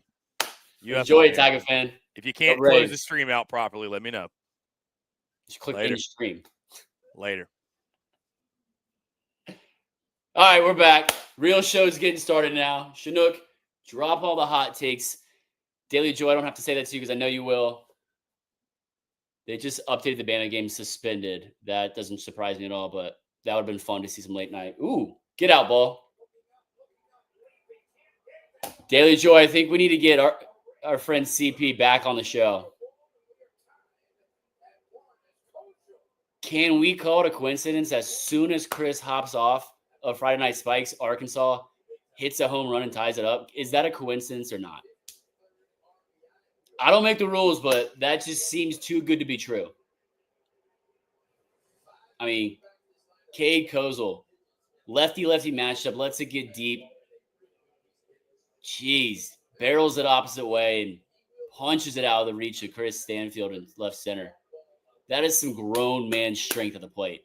To go oppo off a first-round guy and Cade Anderson, that was impressive. That's big league. Greg just sent you the Inslee robbery and double play. Let's see.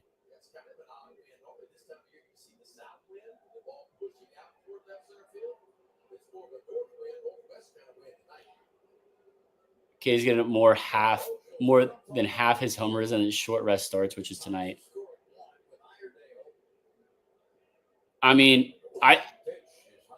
did Hunter Inslee just like sign a deal with any wall and say, "Hey, let's just make this clear"? Shout out Liam Dorr for giving him some props.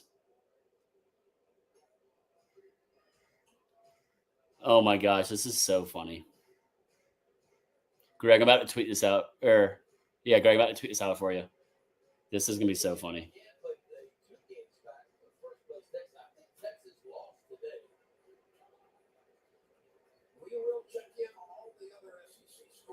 I wonder if I can quote tweet this with a picture. There we go.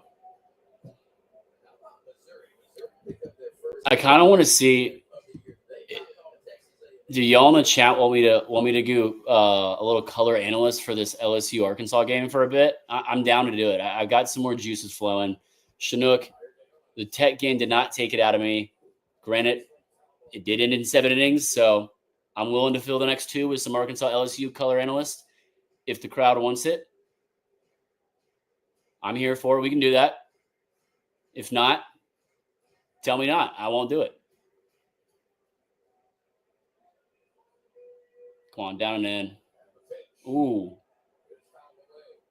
Cutter on the hands.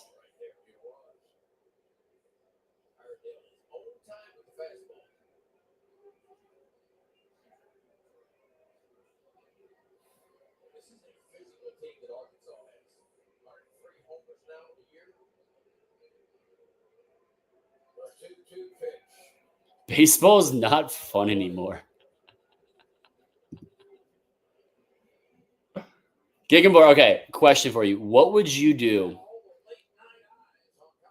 Not you, but what would you give up A&M baseball-wise to see a national championship? What would it cost? Like 5 years of not making the postseason?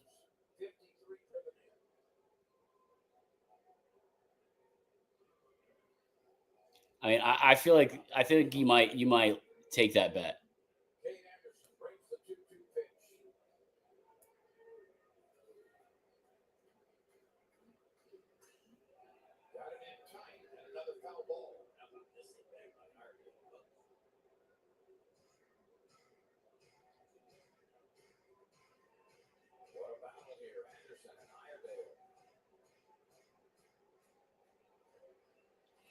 Let's see. Probably let's just let us have one.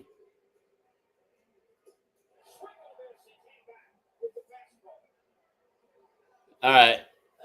Jeffrey wants some. I'll do some color analysts. I need at least one more person to agree or disagree. It's worth it. 2019 championship was worth it. Coach O left behind. I agree with that. That's actually really funny. But that LSU team is so historic. I mean, you can go down the list of players. Stealing a strike at the top of the zone. Wow, good pitch. 0-1 heater up to set up whatever he wants right here. 1931 football natty. Does that even count? God, Cade Anderson can go wherever he wants with their slider here for a strike over the zone. He can go back up. Harrison, I'm barging in on my own stream again. Why is that? Because as soon as you left, they gave up a home run? Oh, I didn't see that. No, literally as soon as you left, it was the next pitch. It was literally the next pitch. I didn't know that. No, because number one, Harrison, I needed to dip because I had to take a fucking piss, if you want me to be honest. You could have just said, hey, I'll be right back. I'm still getting off, but because I want to listen to Lynn Rollins call this game, all right? Just turn the sound on. It is on. Hey, did you see this? No, I didn't. The real reason I jumped back on was to say thank you to the 2,800 plus of you that tuned in. I appreciate it. I did not say my thanks.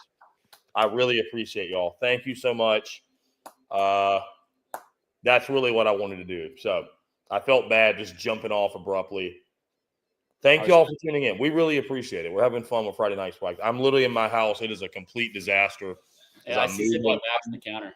I'm moving, so like everything's just all over the place, getting packed up. So big fish from Cade Anderson. Now I'm going to go. And watch, they're going to score more runs. Arkansas will.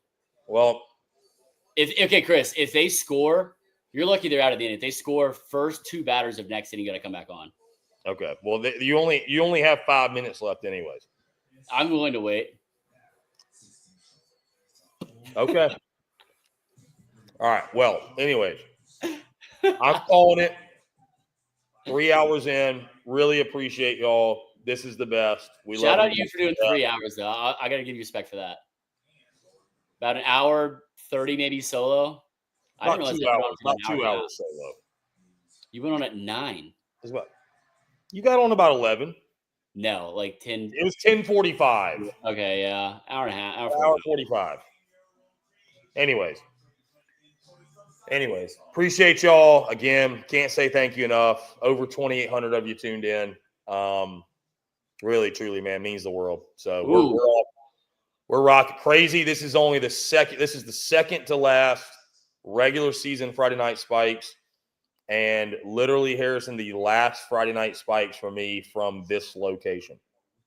From this state. Wow. Next week, Nashville. I got to make sure the Nashville studio is ready to go. Who knows? Maybe an SECU batting helmet. Maybe. I think if it's not, I'm going to kick you out of the stream. Well, I'll tell you, Harrison, if I have one, I might start Friday Night Spike wearing it.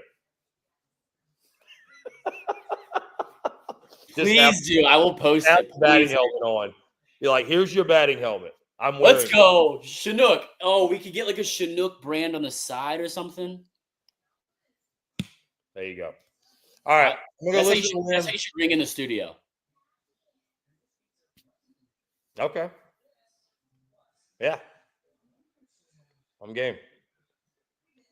All right. We'll see you All next right. Oh, again, appreciate y'all. Appreciate every single one of you that tuned in, truly. Harrison will close you out. Thank y'all so much. Love you. Happy early Mother's Day.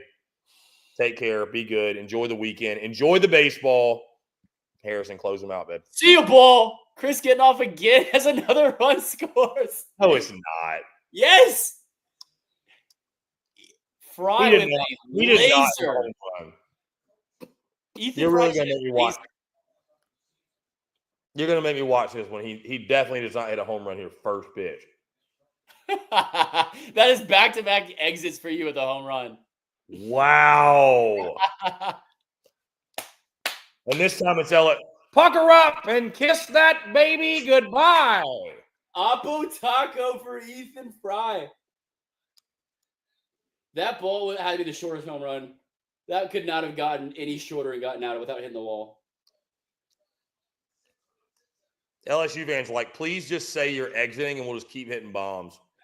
Literally, the fact that you didn't believe me was hilarious, I think. I thought you were just making that up.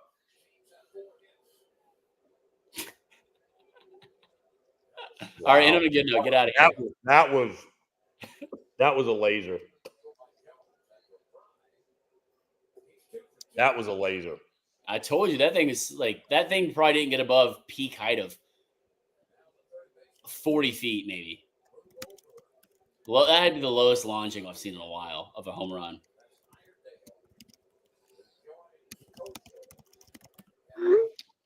Pucker up. Kiss that baby. Goodbye. How long has he been doing that? I think forever. I think that's his thing. That is his thing. Lynn Rollins is a legend, bro. Lynn's a legend. All right. Now I'm going for real. Now you keep saying it. If he hits a bomb, you got to come back on. He struck out. So, all right. Love y'all. Be good. Later. And we're back to the real segment, the solo. I guess since that LSU home run happened and Daily Joy did not say a single word, that she is no longer on here. Wait, does Randy Jones want? Is this Randy? Are you talking about some color analyst? I'll do it for 2 innings. Let's see. Same offer, Harrison. Beers on me for you and CP in Nashville. I drink responsibly. I appreciate the offer. Ooh, highly agree with this. Highly agree. No, it's just such an iconic voice that I was talking with my play-by-play guy for Georgia Tech game versus Louisville. There's just certain play-by-play guys that you can't replicate their voice. You can't, it's just so unique and catches the ear. It's just so good for, the sport that they cover that it feels iconic. Like Vince Scully, Lynn, nice play in the middle. Just guys like that. I got you, Randy. And talk about how great offensively Weehee Aloy is. He does it with the glove too. Range into his left. A little short hop up in there, adjust. Momentum still going towards right field. Doesn't even set his feet, just slings it over there. The arm and strength to do that with the momentum going left, throwing diagonally. Just such a talented kid that can do it in all facets of the game. And having one of your best athletes at shortstop really helps and goes a long way.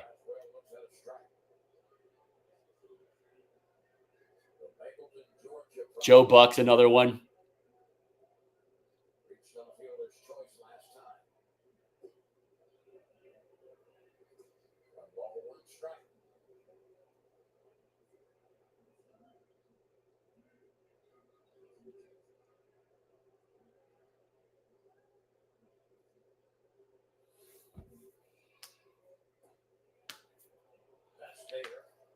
The thing that I think makes Zach Root so effective, I mean, beyond, throwing super hard and the movement he has on his off-speed pitches, is just how effective he is in the zone and expanding the zone as well, like he does there. Just kind of that get me over slider, and then that one just starts where the other one ended. It's one of those things that elite pitchers do best, is they make the strike zone look and feel bigger to hitters. But LSU chips away here, ties it up with a huge home run for Ethan Fry off Zach Root. We got a good ball game down in Baton Rouge. Look at that get out, right at the perfect time to get out. That internal clock. One of those things, internal clock, and it's pretty similar but different for every inning, just in my experience so far. But I mean, most times, I don't have a headset on obviously right now, but when you have a headset on, it's like, producer counting down in your ear saying, hey, like going to break in, 8, 7, 6. Some of them, if there's a replay, that replay was really cut tight and fast. So you kind of just have to note and kind of go with the flow, because you don't really see it or know what that count's going to be until you hear it start counting your ear. But no, I think that's part of the fun part of it, is like you get to experience, it in real time, that kind of adrenaline. You get to, I think more so for me doing color analyst versus play-by-play, which I've not done before. It's a lot of, talking to Eduardo Perez about it when I was in Omaha, about, using your eyes and just kind of explaining why to things, and kind of digesting things in real time and try to translate it. Not like it's a different language, but just try to explain things in layman's terms to the average baseball fan. And it's one of those things you can do in so many different ways. That's why everyone is different about how they do color analyst and the things that's important to them.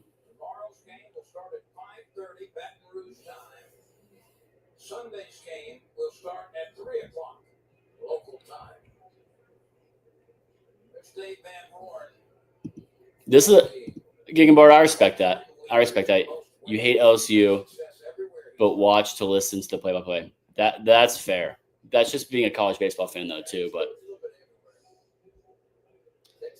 most NCAA tournament wins without winning a men's college World Series title. That's a list right there. Mike Martin, 156 NCAA tournament wins without winning a college World Series title. Wow. I mean, Dave Van Horn, obviously really high on that list. 87 wins, tournament wins without a men's college World Series title. Gary Ward, who coached at, I'm not sure, 76 wins. Jim Slausenagel, 75 wins. And Mike Fox at UNC, 74 wins. Let's see. Gig'em. Harrison, I'd love to do color for a game, but I don't think I have the skills. But I can talk and fill dead air, LOL. Yeah, speaking of dead air, the text I got from Jake in a group chat with me, Jake, Micah, Monty. I'm trying to think who else is in that. He goes, Harrison, you're about to learn what filler content's all about. When, a game gets blown open out of, just a huge lead. It's kind of what do you fill it with? One of the things I said today just kind of came to my mind in like the perfect situation was, Louisville's batting, and it's like, it seems kind of fitting that Louisville swings Louisville sluggers, doesn't it? Just like something that's funny, lighthearted, you may not really think about or focus on, but, my play-by-play partner thought it was good, got a good laugh at it, and was like, that just, it makes sense. Like, I feel like they, they have an obligation to do so, and I said, yeah. And if they probably, swung wood bats, they'd probably, be obligated to swing old hickories with how close that factory is to them. But, just things like that to kind of fill a space that's relatable, but, kind of touches on different aspects of the game, whether it's kind of creating more life to the game, details, things around that. And that's something you don't really focus on when it's such a nail-biting tight game. You kind of can expand your mind and thoughts, I guess, so far from my experience of doing color. But I mean, everyone's a little different. I'd have to be paired with a former player and could ask relevant questions related to the game. Yeah, I'll be honest. Former players aren't really going to do play-by-play. They're going to do color. That's the biggest thing. It's one of those things. I've done, I don't know how many games now for Tech this season, probably 6 or 7 maybe that I know off the top of my head that I haven't been with the same play-by-play guy at all. Like, I had not done more than one game with the same play-by-play person. I've been with a different person every time. And that's one of those things, like, you usually build rapport. Like, Ben McDonald, for example, does every LSU game, it feels like, with Lynn. And they have that rapport. They know how each other's styles are. They know when someone's going to cut out, or, kind of get out of what they're saying, how they're going to leave, how much time they're going to leave for the other person, the flow, the conversations they have, the camaraderie and things like that. And they've built that, and a lot of duos, build that. And I think that's important to have for sure. But it's one of those things that, if you don't have that, you can sometimes tell. I think I've done a really good job, and I've had people tell me I've done a really good job of it. You seem like this guy that you're doing play-by-play with you, and you've done calls with him. It's like, no, I kind of just wing it the moment of, like, getting a feel from what their style is, talking to them before the game, obviously, with producers and whatnot too, but kind of getting a feel for their style. But if I get a chance, if I'm not doing, or let's say if I'm doing, the Saturday and Sunday game, or if, they're doing the game before, I know they're going to call it, and I'm going to call it with the next game with them, maybe listen to part of the game, the entire game, and see their kind of style and how they feel and call play-by-play, and just kind of get a good feel for that. So I'm comfortable when I jump in the booth and am on a call with them, kind of knowing their flow, things that they do more or less better or not as much of. It's really just a feel thing, honestly. I did drink local BM. I did color for high school football, having never played organized football, but I was an alum of the school, so I could talk about the history. And I knew some of the coaches. That helps. Gig and bar, that might actually not. No, I bet you they would have let you do that. Honestly, that would be a good place to start if you want to do.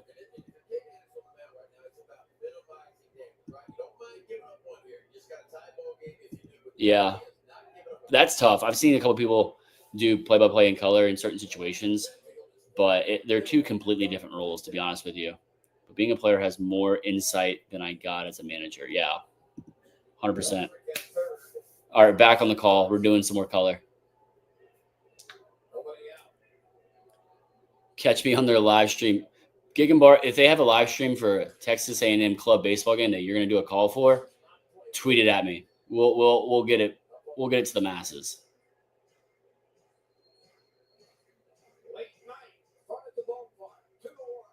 Kate Anderson here, first and third, no outs in the top of the fifth. Pitch count's not in a bad spot, but, not the most ideal. But when you're facing a lineup like Arkansas, the depth that they have and kind of the mature at-bats that they seem to put together throughout the lineup, something that's important, I think, in a mindset going in was running that pitch count up for the Razorbacks for Kate Anderson. As that one just gets slapped just foul. I mean, wow, baseball's a game of inches. We talked about it tonight in the tech broadcast, just a game of inches, just how, bang, bang plays are. It's, footballs down left field line, down right field line, just outside, foul home runs. It's crazy to think as, Charles Davalon just puts that one foul down left field line, and he's tied for second in the SEC in hits with 36 this season. Wow. See, everyone's going to have a chance at home for this play. And it's going to be closer than you think, but by not hitting the cutoff man, the Razorback runner at first is able to go to second. Wow. Huge, huge play right there. Great base running. Interesting. Really, I think, honestly, a miscue from the LSU defense here, and they're going to show it again. He's going home the entire way, but there is no one to throw it to. No cutoff in sight. Wow. Dickinson standing at second and Milam standing, honestly, a little shaded at the middle as a shortstop. Doesn't make any adjustment or to cut off or, direct the ball as a shortstop to the voice of the infield. Definitely a miscue, I think, there from LSU, and something that could come back to bite him here, because now the Razorbacks have a runner in score position, less than 2 outs still, and a base hit would drive him in. And you got a talented guy and a Loy at the plate.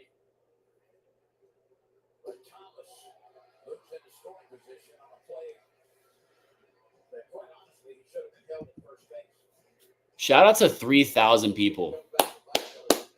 Shout out to 3,000 people wanting to stay on Friday Night Spikes. 12:20 a.m. Eastern Standard Time.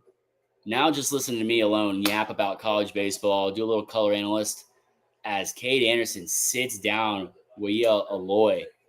A huge spot and a great pitch here. Mixing up the looks a second. The changeup down and in. Wow. He really freezes Aloy. Gets him to step back out of the box almost with the right foot. I mean, a pitch that he doesn't rely on a ton, but he pulls out the back pocket when he needs to. Only throwing his changeup about 10 to 12% of the time. And that was a huge situation to do so, and executed it perfectly. Well done by Cade Anderson.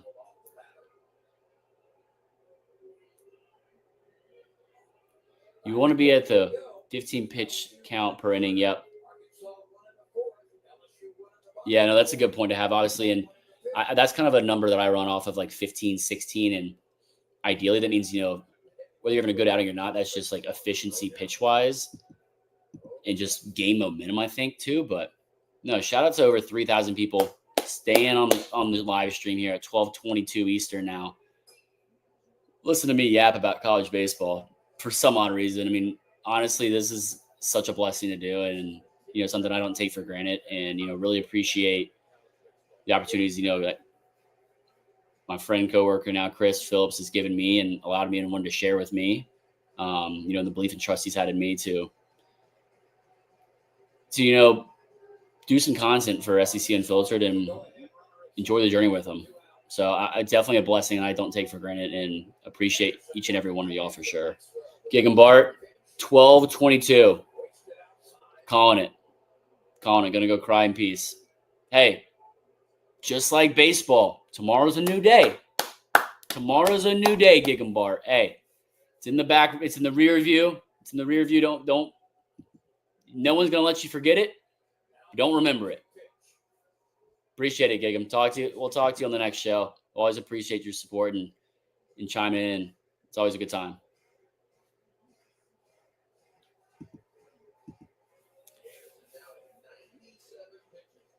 This might be Cade Anderson's last inning right here. 2-2 count here. Runner on second. 2 outs. Ooh, great block by Hernandez on a spike change in the dirt that just sits underneath him.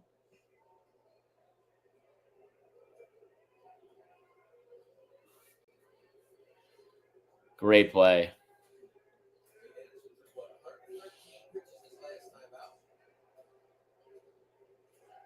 $113 pitches was what Cade Anderson threw last start. He's at 98 pitches, going to definitely have at least 99 with the 3-2 pitch here. Laced. Oh, off the end of the bat. Milam. Standing over second base, ranged into his right towards third. Left rights it and throws across his body to get the guy out at first. What a play. An athletic play from the shortstop to leave the runner stranded for Arkansas at second. Cade Anderson through 5.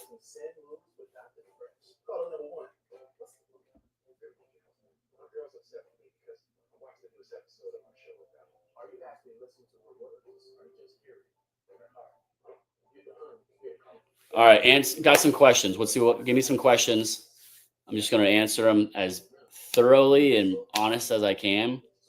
Anything college baseball related, preferably not tonight unless it's a what are your thoughts, because I didn't get to watch a ton of it tonight calling the Georgia Tech game. But interested to hear if you guys got any questions. Love answering questions, especially about college baseball.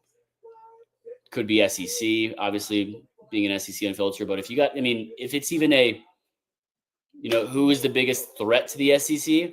Talking to some ACC coaches today, a little bit of a surprising answer. Not going to reveal it necessarily right now,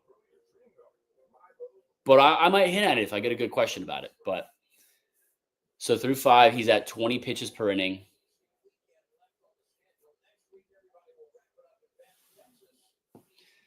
Texas got Florida and then at Oklahoma, number 17. Arkansas at LSU, number 3 here, and then versus number 15, Tennessee. Georgia at Alabama right now, and then versus Texas A&M, who just lost to Missouri. Sorry, Gig and Bart. LSU versus number 7, Arkansas, and then at South Carolina. The top 4 seeds top 4 teams in the SEC right now. That's how their schedule finishes, and you got to think Georgia's got the best slate of that for sure. Against at Alabama and versus Texas A&M.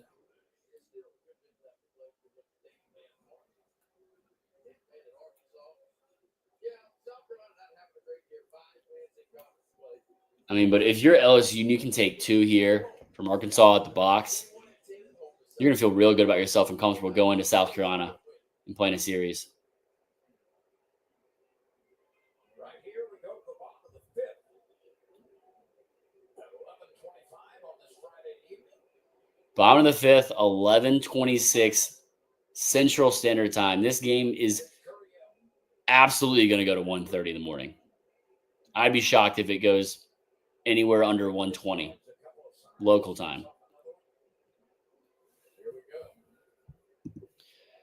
Drink local, be him. Do you think Auburn creeps in and gets the 4 seed?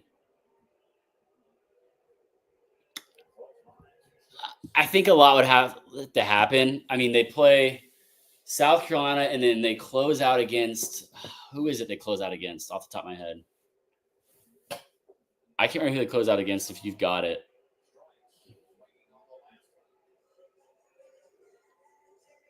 Just need to be tied with LSU or Tennessee because they do have the head-to-head, yeah. I think a lot would have to go their way with each LSU and Tennessee's results, especially after Tennessee winning game 1, putting them in a good position to take the series. I mean, oh, yeah, Ole Miss is who they play, yeah. I mean, it's possible. I mean, especially the way Auburn's playing right now, I think you need help from Arkansas. You definitely need help from Arkansas, I think, and the way that Tennessee's playing right now isn't the best or to their level of expectation or standard that I think, but it's possible. A great play there from third, getting rid of it. Brett Iredale getting a speedy Chris Stanfield out at first.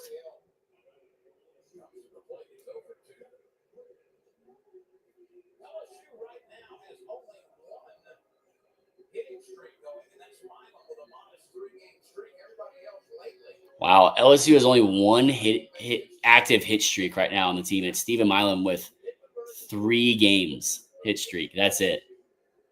That is wow. That just kind of shows to the struggles as a team that LSU is facing on the offensive side of things. I mean, we talked about it earlier. Chris Stanfield batting .333 in SEC play, leading the team, and it's not even close. The rest of the team's batting about .260 in SEC play. Just kind of the struggles that LSU's been seeing at the plate against conference competition. But then you take into account that how good they're still playing a baseball. I know they lose the series at A&M, a tough series on the road. Winning on the road in the SEC is tough, but they're number 3 team in the country. They're 15-9 with the struggles they've had in SEC play. I mean, I think that speaks volumes to the amount of talent they have on the offensive side, even when they're not producing at as high levels they've shown and feel like they should be. And obviously it goes without saying the depth that they have on the mound of elite arms and starting pitching rotation that they have.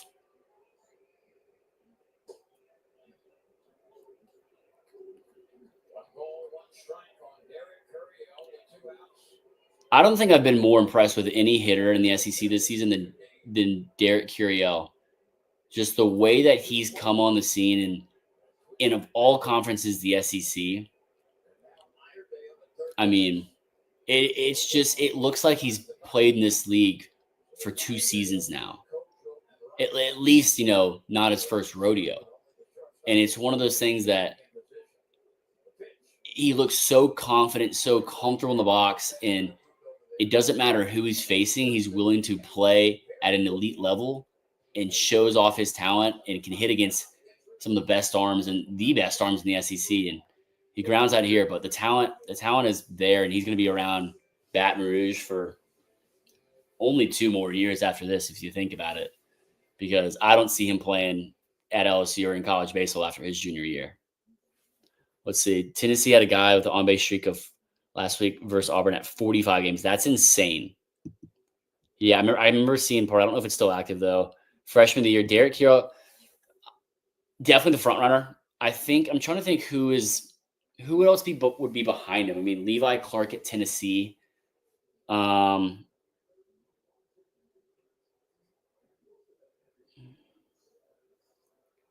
me see who else. Let's see. D1.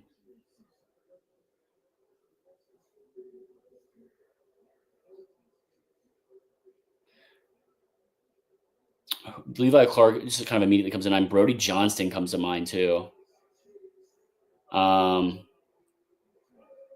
Chris Rembert at Auburn. I think he plays a super important role. I don't know if I put him front runner.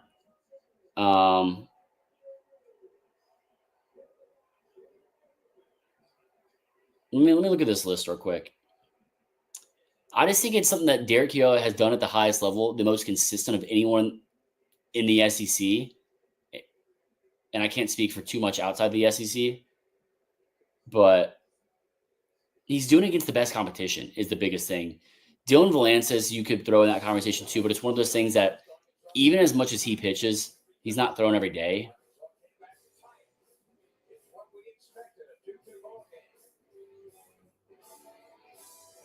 Let me see.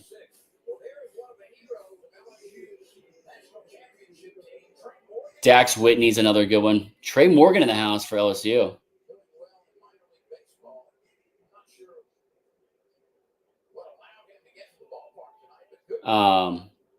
No, Drinkler will be him. Dax Whitney from Oregon State, a right-handed pitcher, has been really, really good too. And that ball is gone.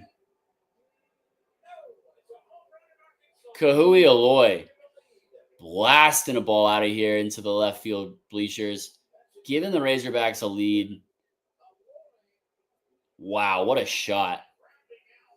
On pitch number 100 from Cade Anderson. They send him back out. Aloy makes them pay for it. Another look on a changeup. Not a bad pitch, but still a little bit too much plate to a hitter like Aloy. Wow, his SEC leading 66th RBI gives Arkansas their first lead of the night on the road in the box in the 6th inning.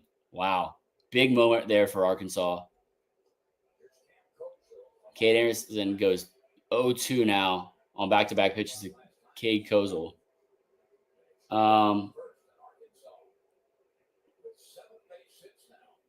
I'm still going to go Derek Curiel, I think, just as a whole and whole body of work. I think Dylan Valances has got to be my runner-up. Levi Clark would probably be, if I'm just doing SEC, Levi Clark might be 4th, and I put Brody Johnston 3rd. What about SEC Player of the Year? It's got to be Wahio Aloy. It's crazy how good he's been all season long, and just the stats that he has in the SEC doing what he's doing on a night in, week in, week out basis. 105th pitch of the night for Cade Anderson, and just still has command and control. Great changeup on the outer half, just starting on the black and just running it off of the sink and run that he has on it. That's one of the most impressive things I think that goes under the radar for me so far that this season, maybe last 2 seasons, but more so this season, especially calling games, is how good of stuff that I think a lot of these pitchers around the conference and around college baseball have, that they're throwing at such a high level velocity wise, mid upper 90s, the tight spin rates, the induced vertical break, the horizontal break as well.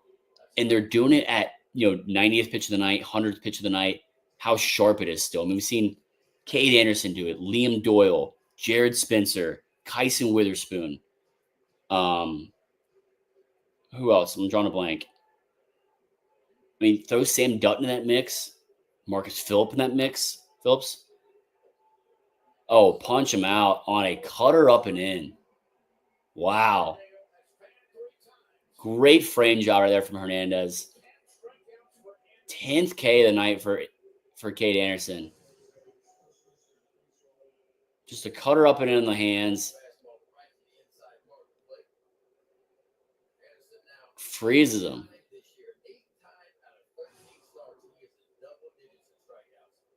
Kay Anderson has had 13 starts this season. 8 of those he's had double-digit strikeout games. That is just so unbelievably impressive to do in the SEC, let alone any conference. And now he's holding his wrist, his throwing wrist, his left wrist, and motioned for the coaching staff and the medical staff maybe to come out. I think he's going to be done. 109 pitches in. No John Boy, but I'm trying to lip read. The left wrist doesn't look comfortable. I thought it was a blister maybe or something.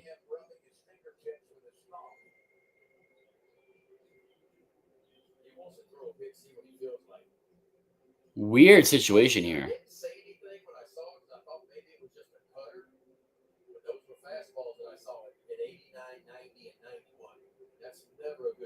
And Ben McDonald just said, because I thought it was a cutter.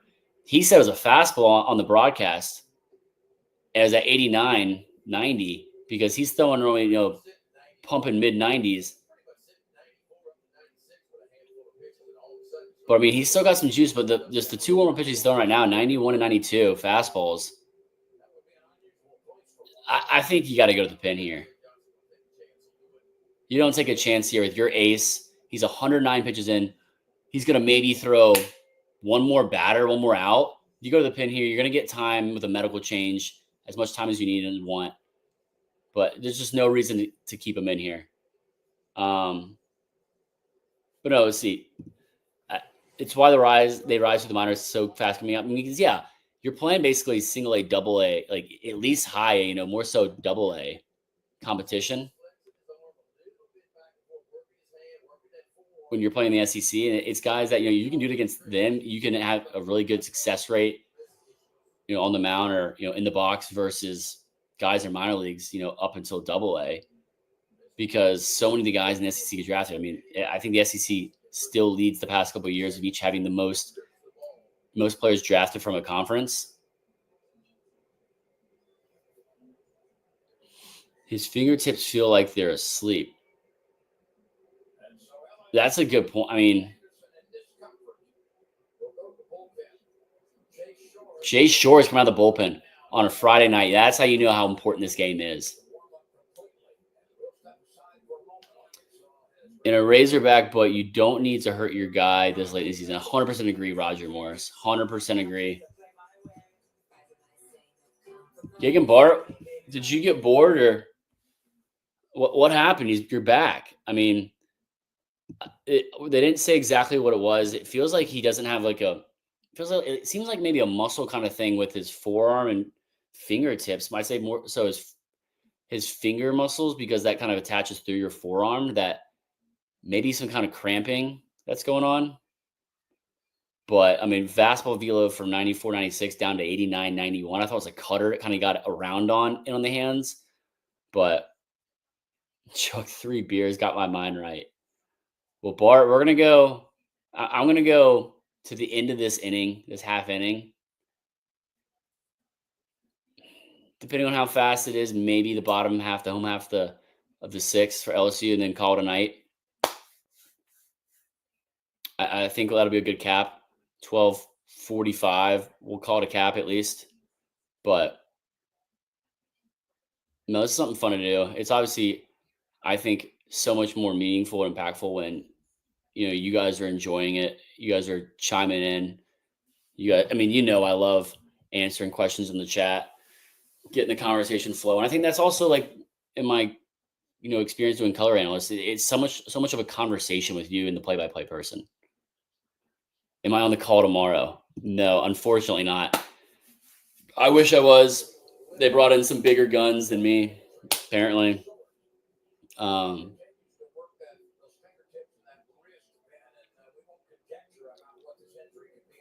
Kay Anderson going to go get checked out by the medical tent, I think. I'm thinking, honestly, it's just a cramping situation, just kind of a finger muscle kind of spasm or cramping situation.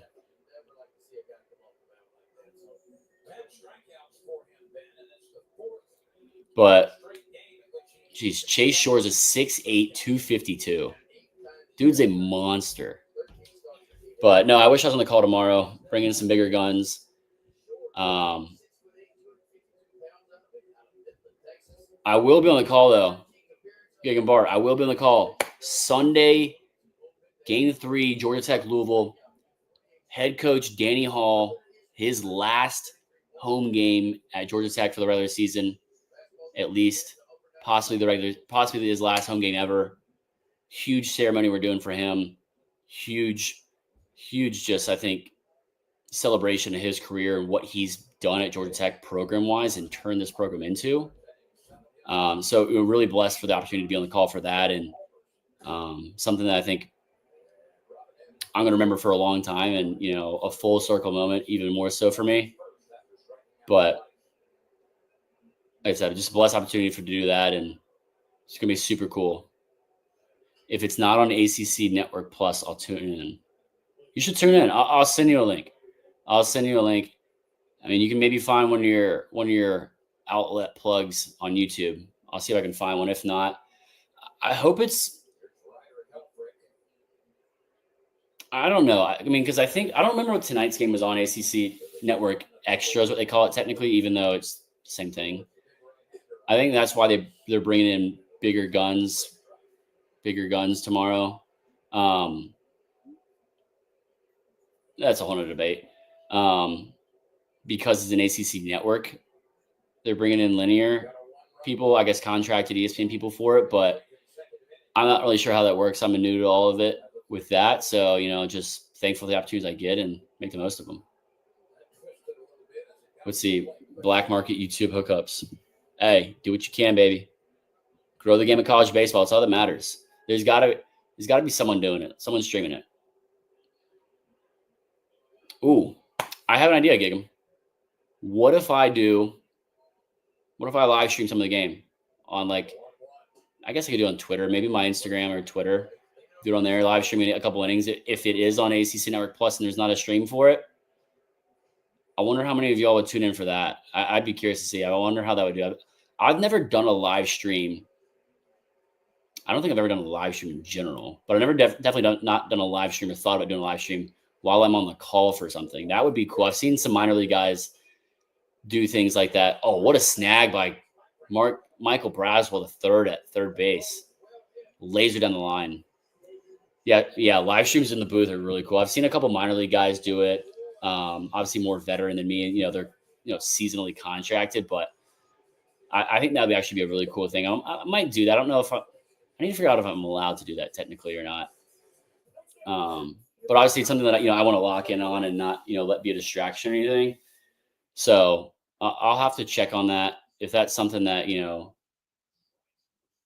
you guys would be interested in, and, you know, that would draw some audience. And, you know, I mean that from an audience of, like, growth standpoint from the game, and obviously love, you know, getting feedback and just trying to get, you know, better at, you know, being on the call, doing analyst work for, you know, any team I do. We see the Auburn radio guy live streams in the radio booth. Yeah, I mean, granted, I guess that's probably true. I don't know for sure, but I mean, he's the only one on the radio call, probably. I know the Georgia Tech radio call is Colin's the only one on it, and, you know, it's kind of hard, especially with blowouts, to kind of do it by yourself. You don't get to have a conversation. You kind of have to feel a lot more. So one game they put the camera behind them so you could see them. So they did bring in a backdrop. We did not get to use it tonight. They brought it in for, obviously, tomorrow's more linear game, just like one of those generic, you know, ESPN baseball ones. It just says kind of some light details. I don't think there's any words on it. I saw it when I was getting in, and I took it down. I don't think they had the right stand for it technically. So there was that, but I don't know. Hopefully maybe we could use that Sunday. I'll see what I can do, because other than that, it's just, we have a bunch of cords hanging kind of behind, which I think looks a little tacky and just, I mean, not as neat and tight, but I'm going to see if we can have that up. We have a camera, like a makeshift camera this year. That's basically, it looks like a giant GoPro, and it sits about, like, right here for my face, but it has kind of a fisheye lens and gets us both in. If you go to ESPN on demand, I don't know if you have to have a plus to do it, since it's now not live, but go to ESPN On Demand, type in Georgia Tech, look down at the baseball, click on the baseball one, and go to the first inning, the lead into the show, to the game. We do a scenic, and they introduce us. They put us on cam. If you want to get a perspective or visual, or if you want to see my face more on TV. I mean, as Chinook Cedary said, the 11 p.m. shadow, it's crisp. So, they pointed it towards the field, so you can see the game. I wouldn't want to watch the game over someone's shoulder though. Like, I would set it up like here and do it that way. Like, I've seen some guys. I might do that. That might be fun. Yeah, no, I don't know if that's allowed, but no, I did do early this season. Let's see. I did do early this season. I filmed kind of a, not like a get ready, but like day in the life calling a college baseball game that I need to put together and post from earlier this season, calling a Georgia Tech game. I filmed some today, just some pieces throughout the day of calling a game. And so, like, kind of what that day looks like for me. And I need to, put that reel together, and I'll post that. I don't know if I'm going to post that on Twitter. I'll put that on my Instagram for sure, though. Got a bunch of content I need to post on Instagram, catch up with this week and this weekend and next week. So if you're interested, username @Fantavious on Instagram. It would be @Fantavious on Twitter, but @Fantavious is taken by an inactive account since at least 6+ years. I've tried everything to get to it and have had zero success. So we're staying at Fantavious9 until further notice. That was just my favorite number growing up. My lucky number. I was born on September 9th. So I was number 9 a lot of my career playing days. And so I've been riding with that. But the Instagram @Fantavious. If you want to follow me, follow kind of, I guess, a little bit more of my life off college baseball. Post some college baseball stuff there too, but a little more fun with the social life there. Derek Dickinson wastes no time in his at bat and gets on base with a capper that he puts out to left field pretty well. I think that Derek Dickinson is some of the best eye black in college baseball. Some of the best eye black in college baseball. I don't think it's even close. I think it's so underrated. It's just a crisp line here, and then it just fades. Like, that's exactly what I did. I mean, it's a little biased to me, but it's so perfectly faded and natural, and it's not too much. Some people might think so. I don't think it is. I've seen just like, I have a good relationship with the guy, and I like the guy, Jace Lavalette at Texas A&M. I mean, you do you. Obviously, I don't have any problem with it. It's just, his is just dark. Jackson Dart, I think his is cool. The whole Luke Skywalker some people think it's dumb. I think it's kind of dumb, but I think it's cool, and he rocks it. So I think that's to each their own, but I do think Daniel Dickinson has some of the best eye black in college baseball.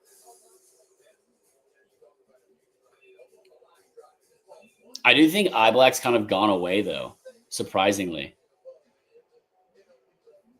I don't know why, but I think it should come back. Ooh, good move by Zach Root. Lefty move. Love a good lefty move as a lefty myself.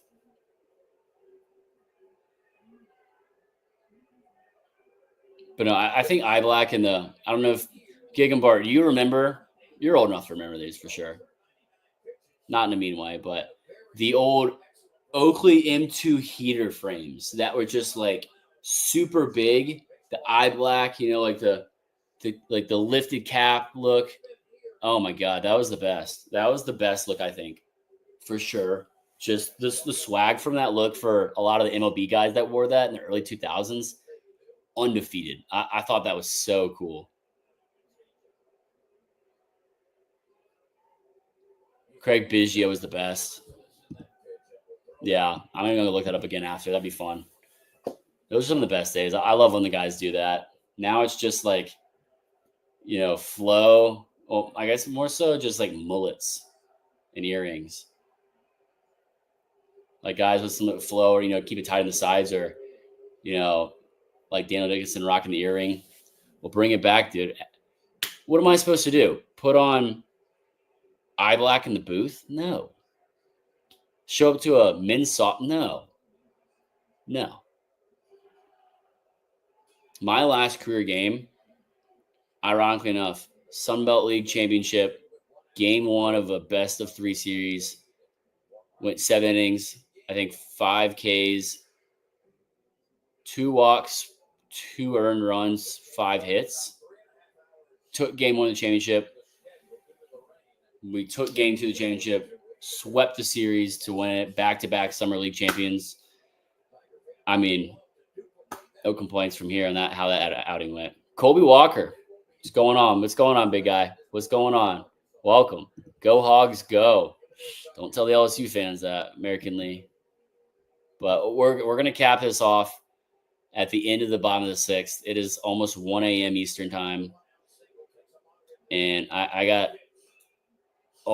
Jared Jones, foul. Gone but foul. Just a long, loud strike. Or Ethan Fry, excuse me.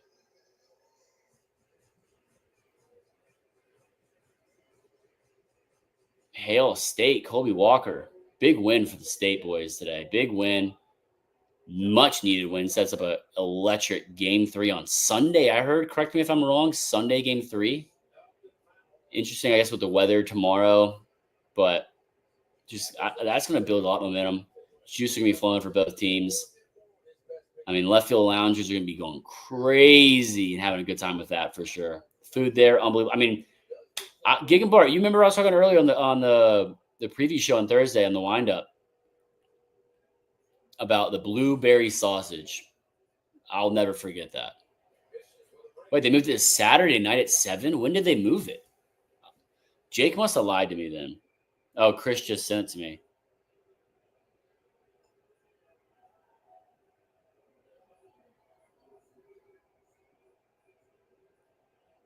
Yeah, so Saturday at 7.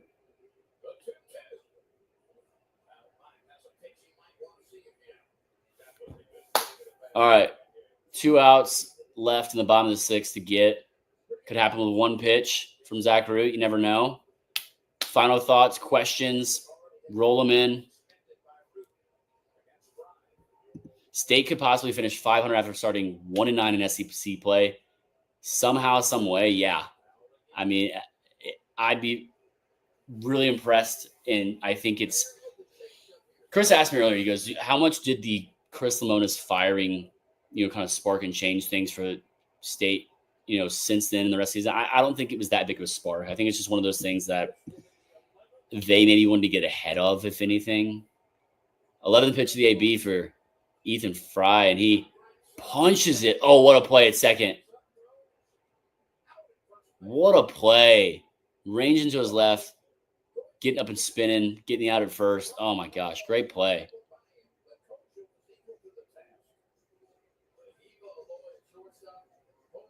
Kozel having a great play there in a big situation, I think. Are we in a judgment-free zone? Gig and Bart, lay it on me.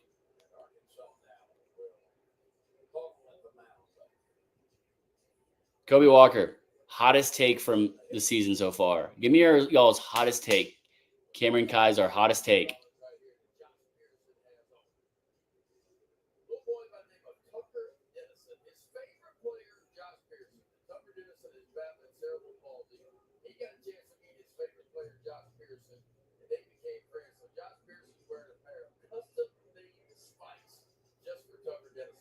That's cool. Keegan Bart, this is a judgment-free zone. You only got 1 out to play with. Final thoughts, final comments, final questions.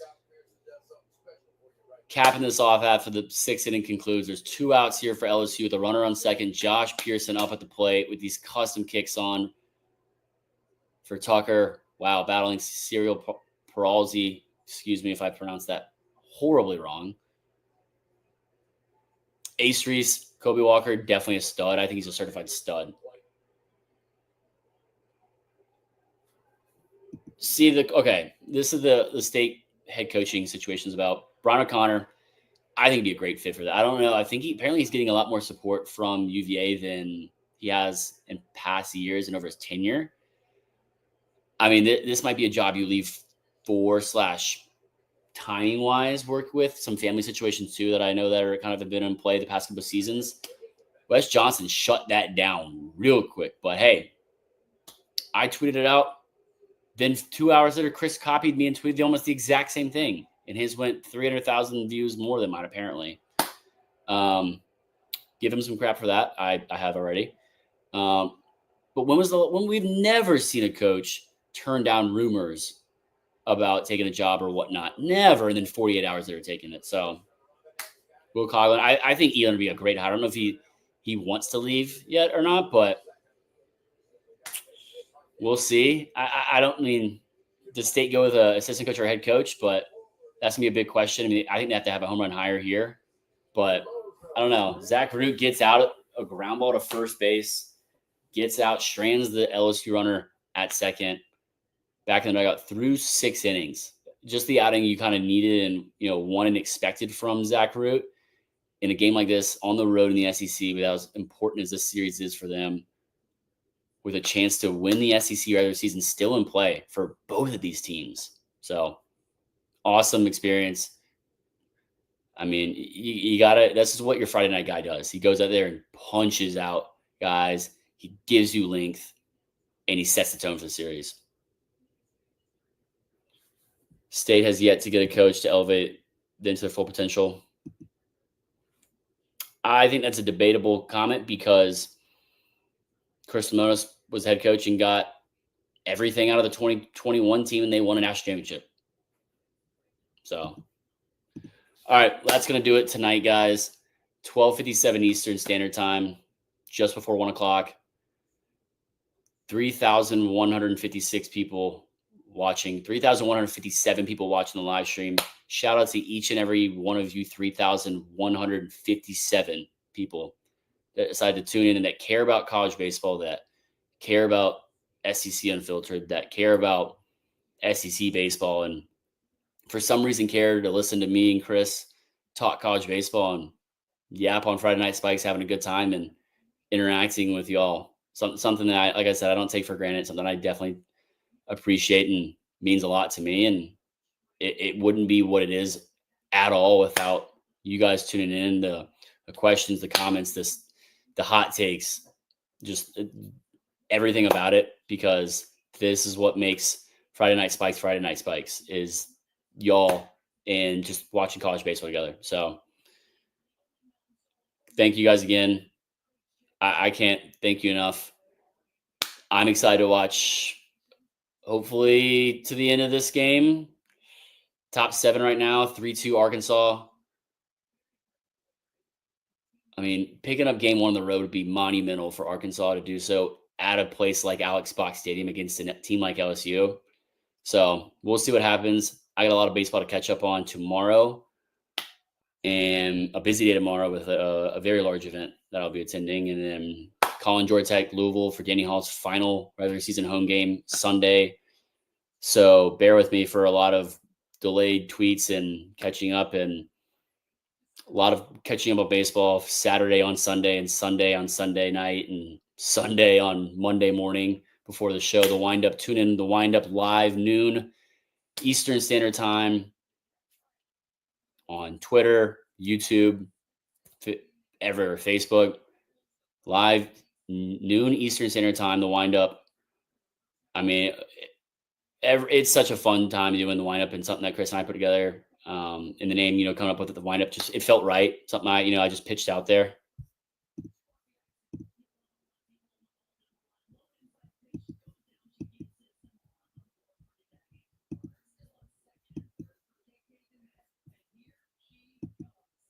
There we go.